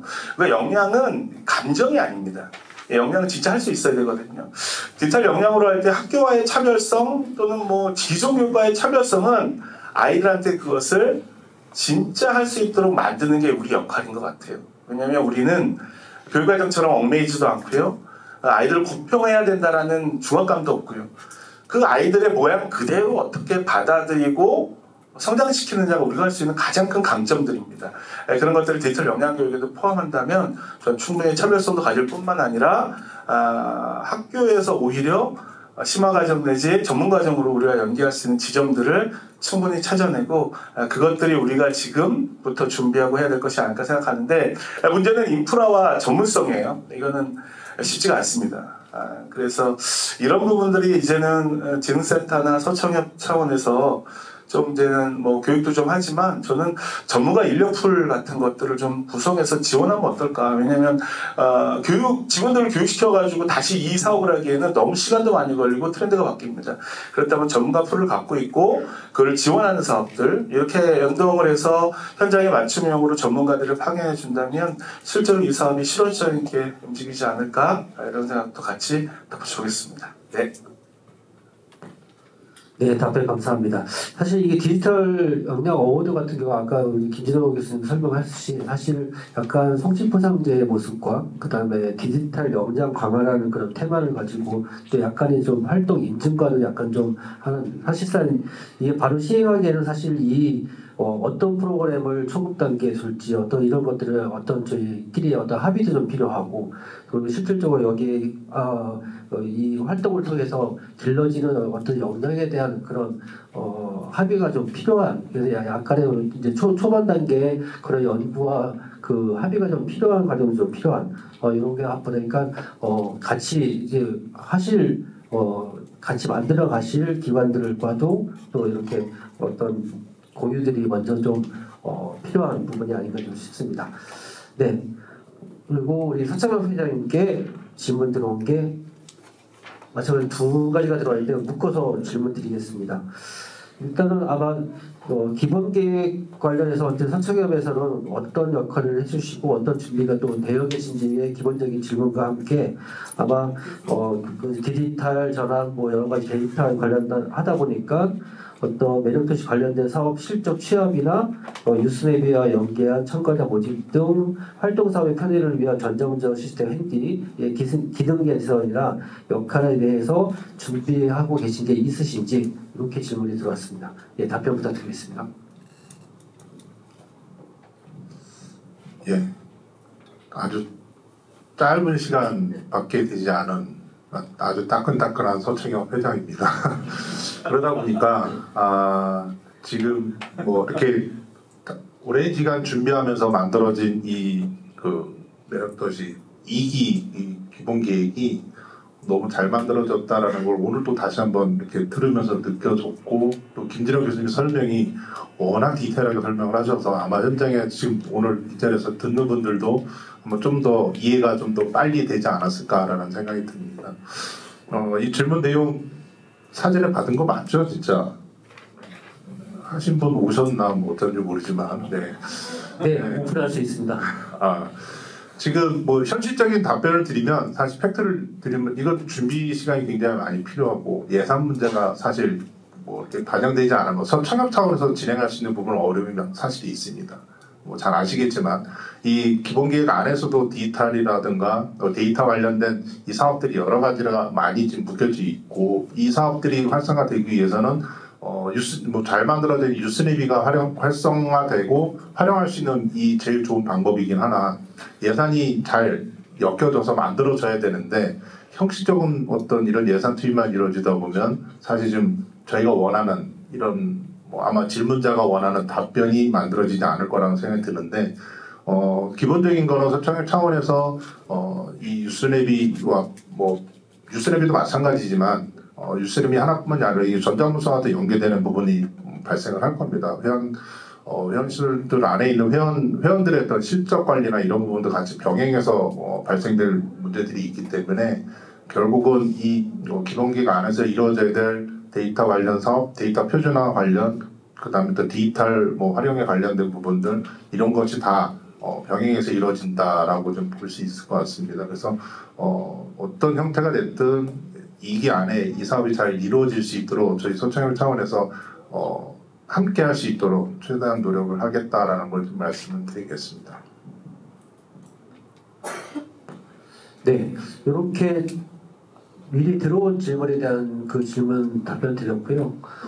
마지막에 좀 이렇게 요 매력도시 이제 본격적인 시행에 앞서서 우리 패널 분들께서는 마지막 한 말씀씩 짧게 준비를 부탁드리면서 우리 청중 질문 받도록 하겠습니다. 시간 관계상 지금 35분인데요. 한 두세 개 정도 받으면 얼추 시간이, 그리고 마지막 패널 분들의 말씀을 들으면 정리가 되지 않을까 싶어서 혹시 질문 있으신 분 마이크 전달해드릴 예정입니다. 있으십니까? 너무 설명이 완벽할까요? 네. 네, 여쭤볼 게 있어서요. 지금 그 2기 계획에서 신규라고 잡아주신 하셨는데 1번 매력성장에서 12페이지 보시면 청소년이 3번 청소년이 있는 곳에서 펼쳐지는 청소년 활동 운영이 있습니다. 여기에서 1기 계획에서도 청소년 수련지구라고 저희가 계획을 했었는데, 당시에도 어떤 아이들이 많이 모이는 거점 지역에서 예를 들어 신촌거리에 있을 때 그 지역의 역사나 소방서, 자치구하고 협조가 되지 않아서 이 부분이 진행이 되지 못했던 걸로 기억을 하고 있습니다. 근데 이미 지금 새하게 번역들 수련 시설들을 선정을 하셨고, 이 부분들이 정말 청소년이 있는 곳에서 가고자 한다고 했을 때 서울시에서 자치구나 그 권역에 대해서 많은 협조를 해주셔야 이 사업이 진행될 수 있을 것 같아서요. 부탁 말씀 겸, 그리고 이렇게 협조할 수 있는 방법들에 대해서 서울시에서 어떤 생각들, 방안들을 갖고 계신지 여쭤보고 싶습니다. 네, 아무래도 우리 주원전 팀장님께 지금 여러 개 질문이 들어온 것 같은데, 아까 그 12페이지 보면 청소년이 있는 곳에 펼치는 청소년 활동 실행 단계에서 아무래도 지역별 물리적인 그런 그 업무 협조라든가 아니면 시행에 따라서 좀 필요한 어떻게 보면은 지자체 간의 어떤 자치구와 간의 어떤 그런 협력 관계에 대한 부분, 협조 관계에 대한 부분을 좀 부탁 겸 어떤 그런 계획 가지신지 질문하신 거예요. 네, 이거는 약간 질문을 좀 바로잡을 필요가 있어서 좀 설명을 드리면, 이건 문화존하고는 좀 다른 거예요. 그러니까 문화존 사업처럼 무슨 공연을 하거나 이럴 때는 그게 굉장히 중요한데, 이 청소년 현장에 있는 곳 사업은 말 그대로 아이들이 모여 있는 곳에 가서 아이템을 발굴하는 형태입니다. 그러니까 사실 협조라는 게 어떤 걸 빌리거나 어디를 이제는 점유할 때 사실은 굉장히 중요한 건데 아이들 10명, 20명이 모여있는 곳에서 그 아이들과 같이 아이템을 발굴하고 그 아이들과 같이 진행하는 형태의 사업들을 할 때에는 사실은 이게 축제나 이런 것들이 아니기 때문에 큰 이슈가 되지는 않을 거다. 그리고 기존에 우리가 했던 사업들하고는 좀 다른 방식은 아울렛이나 문화존 사업들은 대부분 컨텐츠를 갖고 나가지만 이 현장 사업은 결국은 아이들의 이야기들과 아이들의 필요가 결국 사업 아이템이 되는 형태거든요. 그렇기 때문에 기존에 우리가 갖고 있는 관념들을 좀 버리지 않으면 아마도 프로그램을 만들어서 나갈 거예요. 뭐 드론 날리러 나가고 뭐 아이들 요리 만들러 그건 아니다. 그러니까 그런 식으로 접근하면 결국은 프로그램 참여를 강요하고 공감을 바뀌는 건데 이게 등장한 결정적인 이유는 결국은 우리가 늘 오던 아이들한테 서비스를 제공하는 것뿐만 아니라 우리를 모르고 지역에서 우리를 모르지만 지역에 우리를 필요로 하는 친구들에게도 이 서비스가 적용될 수 있도록 하는 게 핵심이라고 본다면 글쎄요 그런 뭐 경찰서 협조나 뭐 이런 만약에 뭐 정말 너무 우범 지역을 간다 뭐 만약에 그런데 간다 그러면은 경찰 동행이나 이런 걸 요청할 수도 있겠지만 정말 정상적인 아이들 중에도 저는 어디 가보면 이제 운동장 땅 파고 있는 아이들 맨날 있거든요. 집에는 안 가고 땅만 파면서 뭐 할지 몰라서 앉아있는 아이들 그런 정말 많은데 그런 아이들이 모여있는 곳에 가서 하고 싶은 것들 필요한 것들을 찾아서 감취하는 것이라고 본다면 사실은 그런 큰 협조 같은 것들이 반드시 필요하지는 않을 수 있다라는 전제가 좀 있다는 것도 좀 말씀드리겠습니다. 네, 질문 또 네, 이렇게 적극적으로 이렇게 답변 너무 감사드립니다. 네, 안녕하세요. 저 아하 청소년 성문화센터 센터장 이명화입니다. 오늘 이런 자리 마련해 주셔서 정말 감사하게 생각하고요. 제가 이 청소년 서울 기본 계획을 올해 초인가 공문으로 받아보면서 상당히 자세히 좀 살펴보기도 하고 관심을 가질 수밖에 없었습니다. 왜냐하면 지난 1년 넘게 여기 팀장님 오셨는데 이렇게 TFT 구성해서 오랫동안 노력을 하셨다는 걸 알기 때문에 그 아웃풋으로 나온 것으로 알고 있습니다. 근데 제가 가장 놀랬던 건 뭐냐면 아까 교수님도 말씀을 하셨는데 그 성과 목표 3가지를 이렇게 적시를 한 거거든요. 행복지수, 그리고 시설 이용률, 그리고 위기청소년 감소율. 이거를 보면서 상당히 저는 놀랬습니다. 5년 동안 위기청소년의 숫자를 이렇게 줄일 수 있는 근거가 뭘까? 이런 생각도 들었고요. 행복지수라고 하는 게 지금 어쨌든 청소년 정책의 서울시 정책의 큰 흐름 속에서 행복지수를 줄이겠다고 하는 거기 때문에 저희들의 아이덴티티에 있어서 결국 청소년 행복을 위해서 일해야 되는 게 맞다라고 하는 생각이 들지만 이 행복지수는 청소년 시설과 정책만으로 불가능한 여러 가지 요인들이 있을 거라고 생각이 듭니다. 그래서 이 부분의 구체적 근거가 뭘까? 그리고 5년 후에는 이거를 줄이지 못하면 어떻게 되는 거지?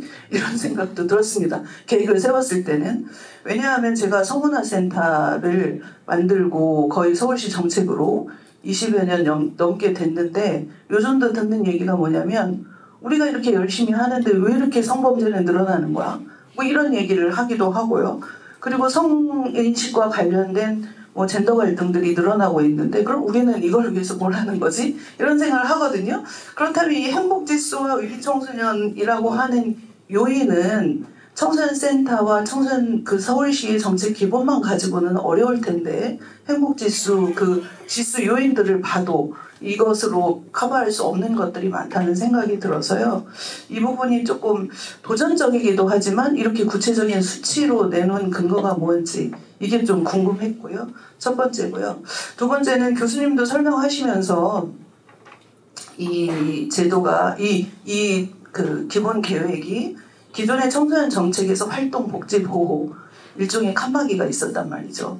근데 이 칸막이를 넘어선 형태의 기본 계획 전략을 세운 것에 대해서 저는 상당히 고무적이라고 생각을 하는데 아쉬운 오늘 토론회예요.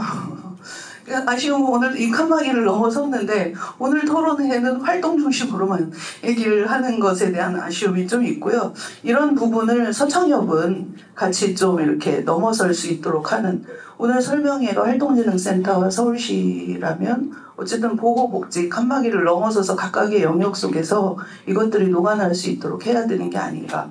그런 점에서 봤을 때 그 활동 커리큘럼 10가지 개발, 이거 상당히 좀 관심이 가고 동행 캠퍼스라고 하는 것들이 향후 5년 동안 진행이 된다면 이 안에 컨텐츠들, 연구 주제들은 활동 보호 복지가 다 넘나드는 내용들로 좀 들어가야 되지 않을까 하는 생각이 듭니다. 그래서 활동 컨텐츠 커리큘럼뿐만이 아니고 청소년의 생활과 이런 부분에는 뭐 인권과 성평등 이런 부분들도 중요한 커리큘럼으로 들어갈 수 있기 때문에 연구진에서 이 부분은 좀 같이 고민을 해주셔야 되는 게 아닐까, 이런 생각이 들어서 질문과 의견 같이 드렸습니다. 네, 질문과 의견 회장님 너무 감사드립니다. 질문 답변하기 전에 잠깐 정리해 드리면, 일단 그 아마 10페이지 우리 추진책에도 맨 밑에 부분 나오는 주요 성과 지표와 관련된 질문을 주셨던 것 같아요. 그래서 각 지표별의 어떤 그거를 궁금해하셨고, 요거에 대한 달성 여부에 대한 약간 우려의 말씀도 계셨던 것 같고요.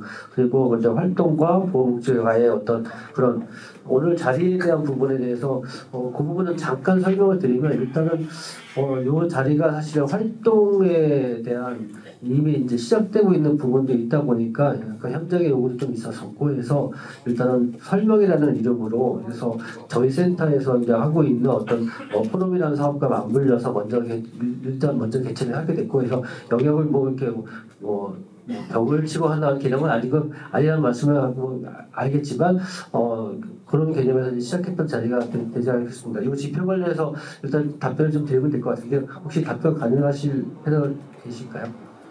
우리 김진호 교수님, 이건 네, 팀장님께 마이크 넘기겠습니다. 예, 이거는 저도 솔직히 이거 할 때 이거에 대해서 절대 달성 못한다라는 입장이었고요, 내부적으로. 그래도 그럼에도 불구하고 어차피 이제 저희 청소년과만, 우리 청소년과 아니 서울시 청소년과 그리고 이제 청소년 시설 그만의 노력은 안 되죠. 여러 가지 사회적인 제도라든가 분위기라든가 인식 이런 것들이 다 이제 바뀌어야 되는 상황이니까, 그래서 내부적으로 논의할 때 일단 달성 여부는 떠나서 일단은 서울시 차원에서 시 내부적으로라도 이런 그 문제 제기를 좀 해보자, 이렇게 갈 수 있는 방향 제기를 좀 해보자라는 차원에서 이렇게 좀 공격적으로 잡았는데 솔직히 저는 반대였습니다. 네.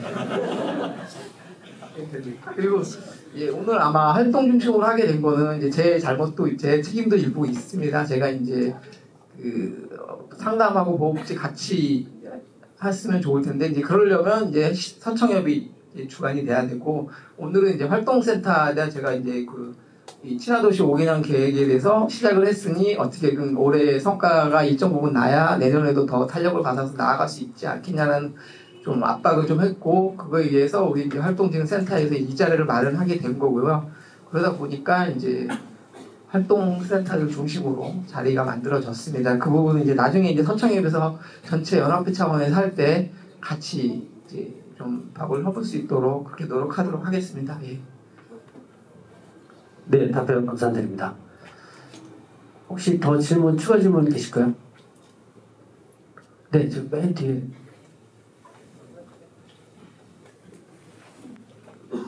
네, 부끄러워서 앉아서 질문하겠습니다. 강동청소년센터 조동남이라고 합니다. 아까 그 조남욱 교수님께서 이 사업을 하려면 앞으로 뭐 덜어내야 된다, 그거에 100% 동감하는 사람인데요. 여기 어떻게 됐건 이 사업이 진행이 된다 그러면 실질적으로 진행하는 사람들은 여기 계신 그 청지사 동료 선후배분들일 텐데, 이것을 덜어낼 수 있는 사람들일까 싶습니다. 이것을 왔을 때 덜어낼 수 있는 역할을 할 수 있는 사람들은 아니거든요. 그렇다면 서청엽이나 뭐 서울시에서 이 기본 계획을 준비하실 때 이게 만약에 현장에서 진행이 된다면 분명히 발생할 수 있는 문제점에 대해서 고민을 하셨을 거라고 생각해요. 그럼 어떤 문제점이 있을 거라고 생각하셨는지와 그리고 그거에 대한 해결책은 무엇인지를 좀 듣고 싶습니다. 네, 이상입니다. 네, 요 매너테스트 준비 과정에서 이제 시설장님들에 한 2차례 이제 설명해 드리고 아직 의견 수렴 과정도 좀 거쳤을 것 같고요. 그리고 이거는 사실 현장에도 조합관장님이 답변을 해주실 것 같은데 저도 조금 좀 보태고 싶은 마음이 있다고 한다면 저희 센터 사례를 조금 말씀드리고 싶긴 해요. 그러니까 기존에 저희가 사업 서울시와 아니면 외부와의 사업 추진 방식이 그러니까 예산을 보통 따오거나 받거나 하는 사업들을 많이 진행을 했다면 지금은 이제는 요 매력도시 2기가 발생하면서 느꼈던 부분들은 굉장히 체계적으로 잘 짜여진 종합계획서, 5개년에 대한 계획서 저희 각 센터들이 저희 센터 마찬가지 민간 위탁을 하고 있지만 5개년 계획들을 세우잖아요. 근데 그런 그 좋은 정책이 나왔을 때 거기에 같이 맞물려서 사업들을 추진해야 단지 그냥 없애고 새로 만들고의 개념이 아니라 기존에 하는 사업들을 요 방향성을 같이 맞춰 나가는 선제적인 그런 작업이 좀 일단은 좀 정리가 좀 필요하지 않을까. 무조건 버린다는 개념보다도 그 말씀을 좀 드리고 싶고요. 실질적으로 그렇게 시행하고 계시는 우리 성부센터 조합관장님께 또 마이크 좀 넘기겠습니다. 그렇게 질문의 의지는 너무 궁금합니다. 왜냐하면 사실은 계획을 만드는 건 쉬워요. 계획을 만드는 건 쉬운데 그 계획을 실현하고 실천하는 영역에서는 그 계획이 오히려 부담이 되고 힘들 수 있습니다. 근데 첫 번째는 이건 것 같아요. 이 계획에 동의하냐 동의하지 않느냐. 맞고 틀리고는 없어요. 계획이라는 건 맞고 틀리고 없어요. 근데 이 계획이 시대 흐름과 아이들에게 도움이 된다고 우리가 믿을 수 있느냐가 첫 번째 전제가 되어야 될 것 같아요. 혹시 동의가 되고 이 방향이 옳다, 맞다 또는 이 방향으로 가야 한다라고 우리가 생각을 한다면 그 다음부터 전략이 필요한 거예요. 지금 말씀하신 건 아마 전략이 있느냐라는 부분이겠죠. 이 계획을 보면 대부분 다 일시에 시작되는 건 없습니다. 대부분 시범사업을 하고 그 시범사업을 통해서 확산을 하는 구조로 되어 있습니다. 그게 말씀하신 그 우려 때문인 것 같아요. 일시에 예산을 주고 동행 캠프 같은 경우는 뭐 사실은 짧기도 하고 뭐 예산도 많이 주시니까 큰 부담 없이 받으려졌지만 만약 이런 일이 아니라 정말 예산도 별로 없고 뭐 해야 된다라고 하면 사실 현장에서는 감당할 수 있는 데가 있고 별로 반가워하지 않는 데가 있을 거거든요. 그래서 대부분의 사업이 시범사업과 본사업, 확산사업, 본사업 이렇게 되어 있습니다. 그 이유는 의지가 있고 관심이 있고 또 이것을 감당하고자 하는 센터들이 또는 현장들이 이것을 선도적으로 이끌어가는 구조로 이 계획은 짜여져 있다. 결국 그 말은 변화와 혁신은 한 번에 일어나면 제일 좋지만 어디든지 마중물 같은 것들이 필요하죠. 아마 그런 역할들을 아마 여기 계신 센터들에서도 해 주실 것 같고요. 또 각자 갖고 있는 강점과 장점들이 있습니다. 이제 그런 것들하고 잘 부합되는 것들 위주로 우선은 시범 사업에 참여하고 그것들을 우리가 같이 공유할 수 있는 가치로 만들어내고 아마 이런 것들이 핵심일 것 같고요. 특히 이 계획에서 강조하고 있는 것들은 더 큰 덩치입니다. 그러니까 개인기가 아니라 더 큰 우리, 더 큰 덩치. 즉 지금까지는 성북센터의 실적이 되게 중요했고 뭐 동대문센터의 실적이 되게 중요했고 우리는 그렇게 했는데 성북센터 잘했다고 아무도 안 알아줘요. 그거는 우리들만 서로 중요한 거예요.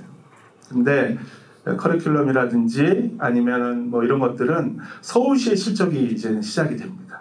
즉 우리가 다 같이 하나의 어떤 기준을 가지고 활동하는 것들을 같이 모아내면 성북과 동대문과 다 모이면 이게 서울시의 실적이 됩니다. 우리는 그런 작업을 별로 해보지 않았거든요. 이 친화도시에서는 이제 어디가 잘하냐가 중요한 것이 아니라 서울시의 청소년 정책이 얼마나 잘하냐에 우리가 거기에 기여할 수 있느냐 없느냐가 핵심일 것 같아요. 아마 그렇게 자꾸 변화하다 보면 소장님 말씀하신 대로 사회적 지표에 우리가 기여하기는 쉽지는 않습니다. 현장에서는. 다만 사회적 지표와 만나지 않으면 훨씬 빨리 소멸될 확률은 높아질 것 같습니다. 즉 니네가 왜 존재하고 니네가 존재함으로 사회가 어떠한 이득이 있느냐를 이제 설명하지 않으면 우리끼리 아무리 지식 묻고 잘한다고 해도 뭐 예산 달리는 거 보셨잖아요. R&D 예산 날라가는 거 보셨잖아요. 뭐 예산을 힘도 한순간입니다. 이제는 그런 사회적 지표와 만나고 그 사회적 지표가 결국 수요자들한테 의미가 있게 전달되는 것들, 이런 것들이 이번 계획에서 아마 그런 방향으로 계속적으로 드라이브를 거는 게 이 계획이 아닐까라고 좀 넓게 설명드리겠습니다. 네. 네. 혹시 더 질문 안 계시면 우리 패널 분들 어떻게 마무리 멘트 하면서 정리할까 하는데요. 네. 이번에는 역순으로 좀 가겠습니다. 네. 우리 선창경 박지성 회장님부터 역순으로 오겠습니다. 예. 오늘 이 자리에 우리 이명학 소장님 말씀하셨던 것처럼 서청일 역할이 굉장히 중요하다고 생각을 합니다. 예, 이게 활동 중심의 어떤 포럼이긴 하지만 현실은 보호복지에 있는 시설들 다 같이 함께 해야 되는 부분들이 있고, 특히나 관심도 부분에서는 이렇게 센터장님들, 기관장님들만 중점적으로 알아야 될 문제는 아니라고 보는 관점이에요. 실질적으로 실무를 진행해야 될 담당자 입장에서도 이 기본 계획이 어떻게 흘러가야 되는 거고 방향이 어떻게 되는지를 알아야 전체적으로 같은 맥락에서 움직여질 수 있지 않을까라는 생각이 듭니다. 그래서 이 동행이라는 단어가 사실 같이 하는 거잖아요. 수청립에서 할 수 있는 역할은 같이 합시다라는 얘기를 할 수밖에 없을 것 같습니다. 그래서 활동도 열심히 하겠지만 당연히 보호복지와도 연계할 수 있는 이런 자리가 돼야 되지 않을까 싶고, 서청립 차원 안에서도 이 기본계획과 관련돼서 TIF나 이런 위원회가 구성이 돼서 서로 협력적인 관계에 사업의 어떤 성과를 높일 수 있는 방안을 찾고, 또 새로운 사업들이나 이런 기본 계획 안에 있는 신규 사업들에 대한 이해도를 높여서 성과를 낼 수 있는 방향을 서로가 좀 공유하는 이런 시간을 계속 가지려고 합니다. 그래서 관심 가져주고 함께 하실 수 있는 이런 지원을 좀 해주시면 오늘 이 자리가 더 뜻깊은 자리가 되지 않을까 싶습니다. 열심히 하겠습니다. 네, 감사합니다. 네, 들어보 간장님. 예, 우리가 분명히 기억해야 될 게 있습니다. 이 계획은 사실 다른 사람이나 다른 기관을 위한 계획이 아니라 사실 우리 센터들과 현장을 위한 계획이라고 보시면 됩니다. 그러니까 우리가 해야 될 일들이 여기 수두룩하게 들어있거든요. 이걸 실현됐을 때 청소년들이나 수요자들한테 이득이 가는 이런 구조로 되어 있는 게 이 계획입니다. 즉 이거는 누가 해주는 계획이 아니고 누군가 성과를 갖다가 만들어주는 것이 아니라 결국 우리가 해야 될 일들이 여기 빼곡히 들어있다라고 이해하시면 될 것 같고요. 아마 그것들을 위해서 이제 현장에서 더 치열하게 공부도 하시고 노력도 하시고 할 텐데, 제가 또 현장에 오래 있지 않았지만 다른 현장에 있었으니까 있으면서 제가 느낀 건 이 관성이 너무 세더라고요. 결국 바꿔도 습관대로 하던 대로 돌아오면 제목은 다른데 내용이 똑같아. 이런 게 너무 많아.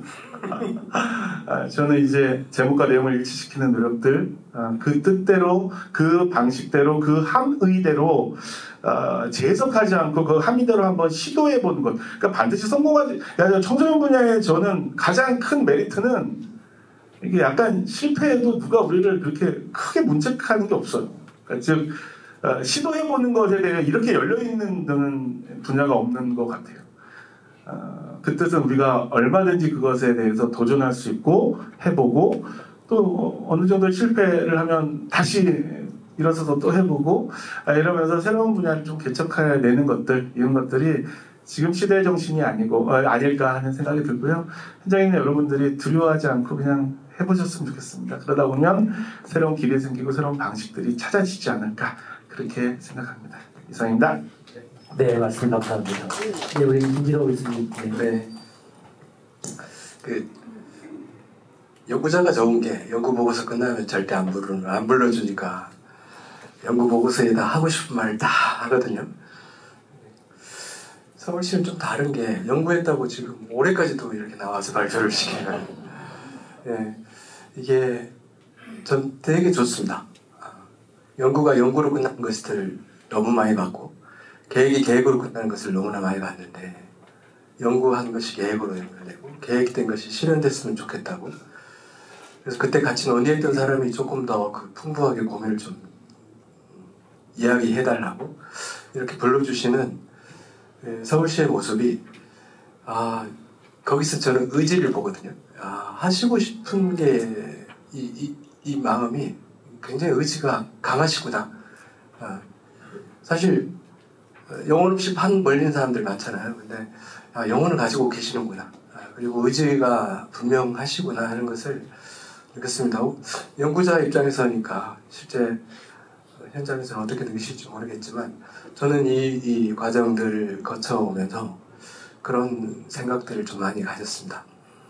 그 하자 센터에서 우연히 이 주변 공간을 둘러보다가 이런 문구가 있더라고요. 이게 되네. 예. 이게 되는구나 하는 그런 이 매력 도시 서울 기본계획이 됐으면 좋겠습니다. 감사합니다. 네, 마지막 너무 시적이지 않습니까? 너무 감사드리고 마지막 우리 조던 팀장님께도 한 말씀 부탁드리겠습니다. 예, 마지막이라 또 되게 무거운 마음을 갖고 근데 이제 제가 아까 마지막 질문하셨던 점에 대한 보충 질문일 수도 있고요. 제가 이 자리를 좀 유일한 소장님한테 하자고 제안했던 목적일 수도 있는데 서울시에서 예산이나 정책적으로 지원하는 데는 한계가 있습니다. 왜냐하면 내부적으로 협의 과정이나 여러 가지를 좀 거쳐야 되기 때문에 청소년 과나 평생교육부의 의지만으로도 안 되고 서울시장님의 의지만으로도 안 됩니다. 여러 가지 상황이 이제 제한 요건들이 많습니다. 그렇다 보니까 시에서 뭘 해드릴 수 있는 것들은 한정되어 있습니다. 근데 외부에서 청소년 시설을 보는 시각들은 굉장히 제가 듣기에는 저는 이제 뭐 지금 있는 자리가 그래서 그런지 부정적인 소리를 많이 듣습니다. 지금 예를 들어서 시의회 홈페이지 행정자치위원회 시의회 홈페이지 들어가셔서 검토보고서나 동의안 민간위탁 동의안에 대한 검토보고서나 이런 것들을 한번 찾아보시면 어떤 소리가 나오는지 한번 찾아보시면 굉장히 부정적인 소리만 많이 나옵니다. 딱 원하는 만큼만 한다. 심한 경우에는 수탁법인을 바꿔야 된다. 뭐 이런 말까지 나오는데 이제는 좀 저희가 이제 저희 청소년과에서도 지원할 수 있는 노력을 최선을 다할 테니까 아까 누가 말씀해 주셨는지 모르지만 이제 지원을 어떻게 해주실 거냐고 물어봤는데 스스로 좀 센터 청소년 시설에서 스스로 좀 변화의 그 계기를 좀 마련해 주셨으면 노력을 좀 해주셨으면 좋겠다라는 말씀을 마지막에 너무 무겁게 드려서 죄송합니다만 그런 좀 당부를 좀 드리고 싶습니다. 예, 이상입니다. 네, 감사합니다. 근데 실질적으로 저는 이제 전국센터의 그 소식들을 가끔 듣다 보면 서울이 정말 다릅니다. 물론 행정적으로도 많이 실무선에서 많이 힘드신 도 있겠지만 이런 정책적인 그런 변화라든가 실질적인 지원에 대한 부분들은 여타 지자체가 따라없습니다. 심지어는 여러분보다 낫다는 소리가 저로 나올 정도의 얘기가 나오고 있고요. 저도 정리의 말씀보다는 좀 부탁 말씀으로 좀 정리하고 싶은 마음이 있는데요. 이 계획이 잘 되기 위해서는 누구 어떤 기관과 어떤 시스템으로 다 해결되지 않는 게 있고요. 같이 관심 있게 동참해 주셔야 되고 정말 변화가 좀 필요할 시점이라 생각이 든다고 하고요. 실질적으로 저희가 얼마 전에 이제 청소년 커리큘럼 개발 관련해서 같이 파트너할 그런 기관들을 모집한다고 공문이 나갔습니다. 그래서 관심 있게 한번 다시 한번 그 공부 한번 봐주시고 참여를 많이 해주셔야지 그게 시너지가 나서 그게 정말 지원으로도 연결이 되고 실질적으로 반영이 될 수 있는 첫 사례가 되지 않을까 싶어서 그렇게 광고 겸 부탁 겸 말씀으로 이렇게 말씀을 드리고 싶고요. 메인 진행자께 드디어 마이크를 넘기도록 하겠습니다. 그동안 우리 패널 질의응답 해주신 우리 그 질문자들 그리고 답변해 주신 우리 패널분들께 큰 박수 부탁드리겠습니다. 네, 지금까지 긴 시간 저희 종합토론 함께해 주신 5분께 다시 한번 큰 박수 부탁드리겠습니다. 저희가 오늘 정책 포럼을 위해 저희 31개소 서울시립 청소년시설에 공을 보냈는데 오늘 25개 시설이 와주셨습니다. 이렇게까지 많이 와주시고 그리고 이렇게 열정적으로 끝까지 다 남아서 들어주실 줄 몰랐습니다. 이렇게 함께 해주셔서 너무 감사드리고 그래서 이번 매력도시의 실행에 대해서 저희가 좀 더 같이 알아보고 함께 할 수 있는 동력을 얻는 시간이 아니었을까 싶습니다. 예, 이것으로 저희 2시간 동안 서울시의 새로운 청소년 정책인 청소년의 행복한 매력도시 서울 기본 계획을 함께 살펴보고 고민해주신 모든 분들 감사드리겠습니다. 앞으로도 저희 청소년활동진흥센터도 매력도시와 관련해 청소년 현장과 꾸준히 소통하고 서울시 청소년 정책과의 현장의 의견을 전달할 수 있는 허브 역할을 수행해 나가는데 힘써 나가겠습니다. 예, 많은 협조 부탁드리겠습니다. 네, 감사합니다. 그리고 마지막으로 저희 공지사항 하나 말씀드리겠습니다. 저희 아마 각자 개인 연락처로 해서 그 만족도 조사가 갔을 겁니다.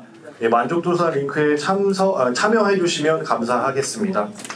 예, 돌아가시는 길 꼭 조심히 돌아가시고 다음에 또 좋은 정책 포럼을 만나 뵙겠습니다. 감사합니다.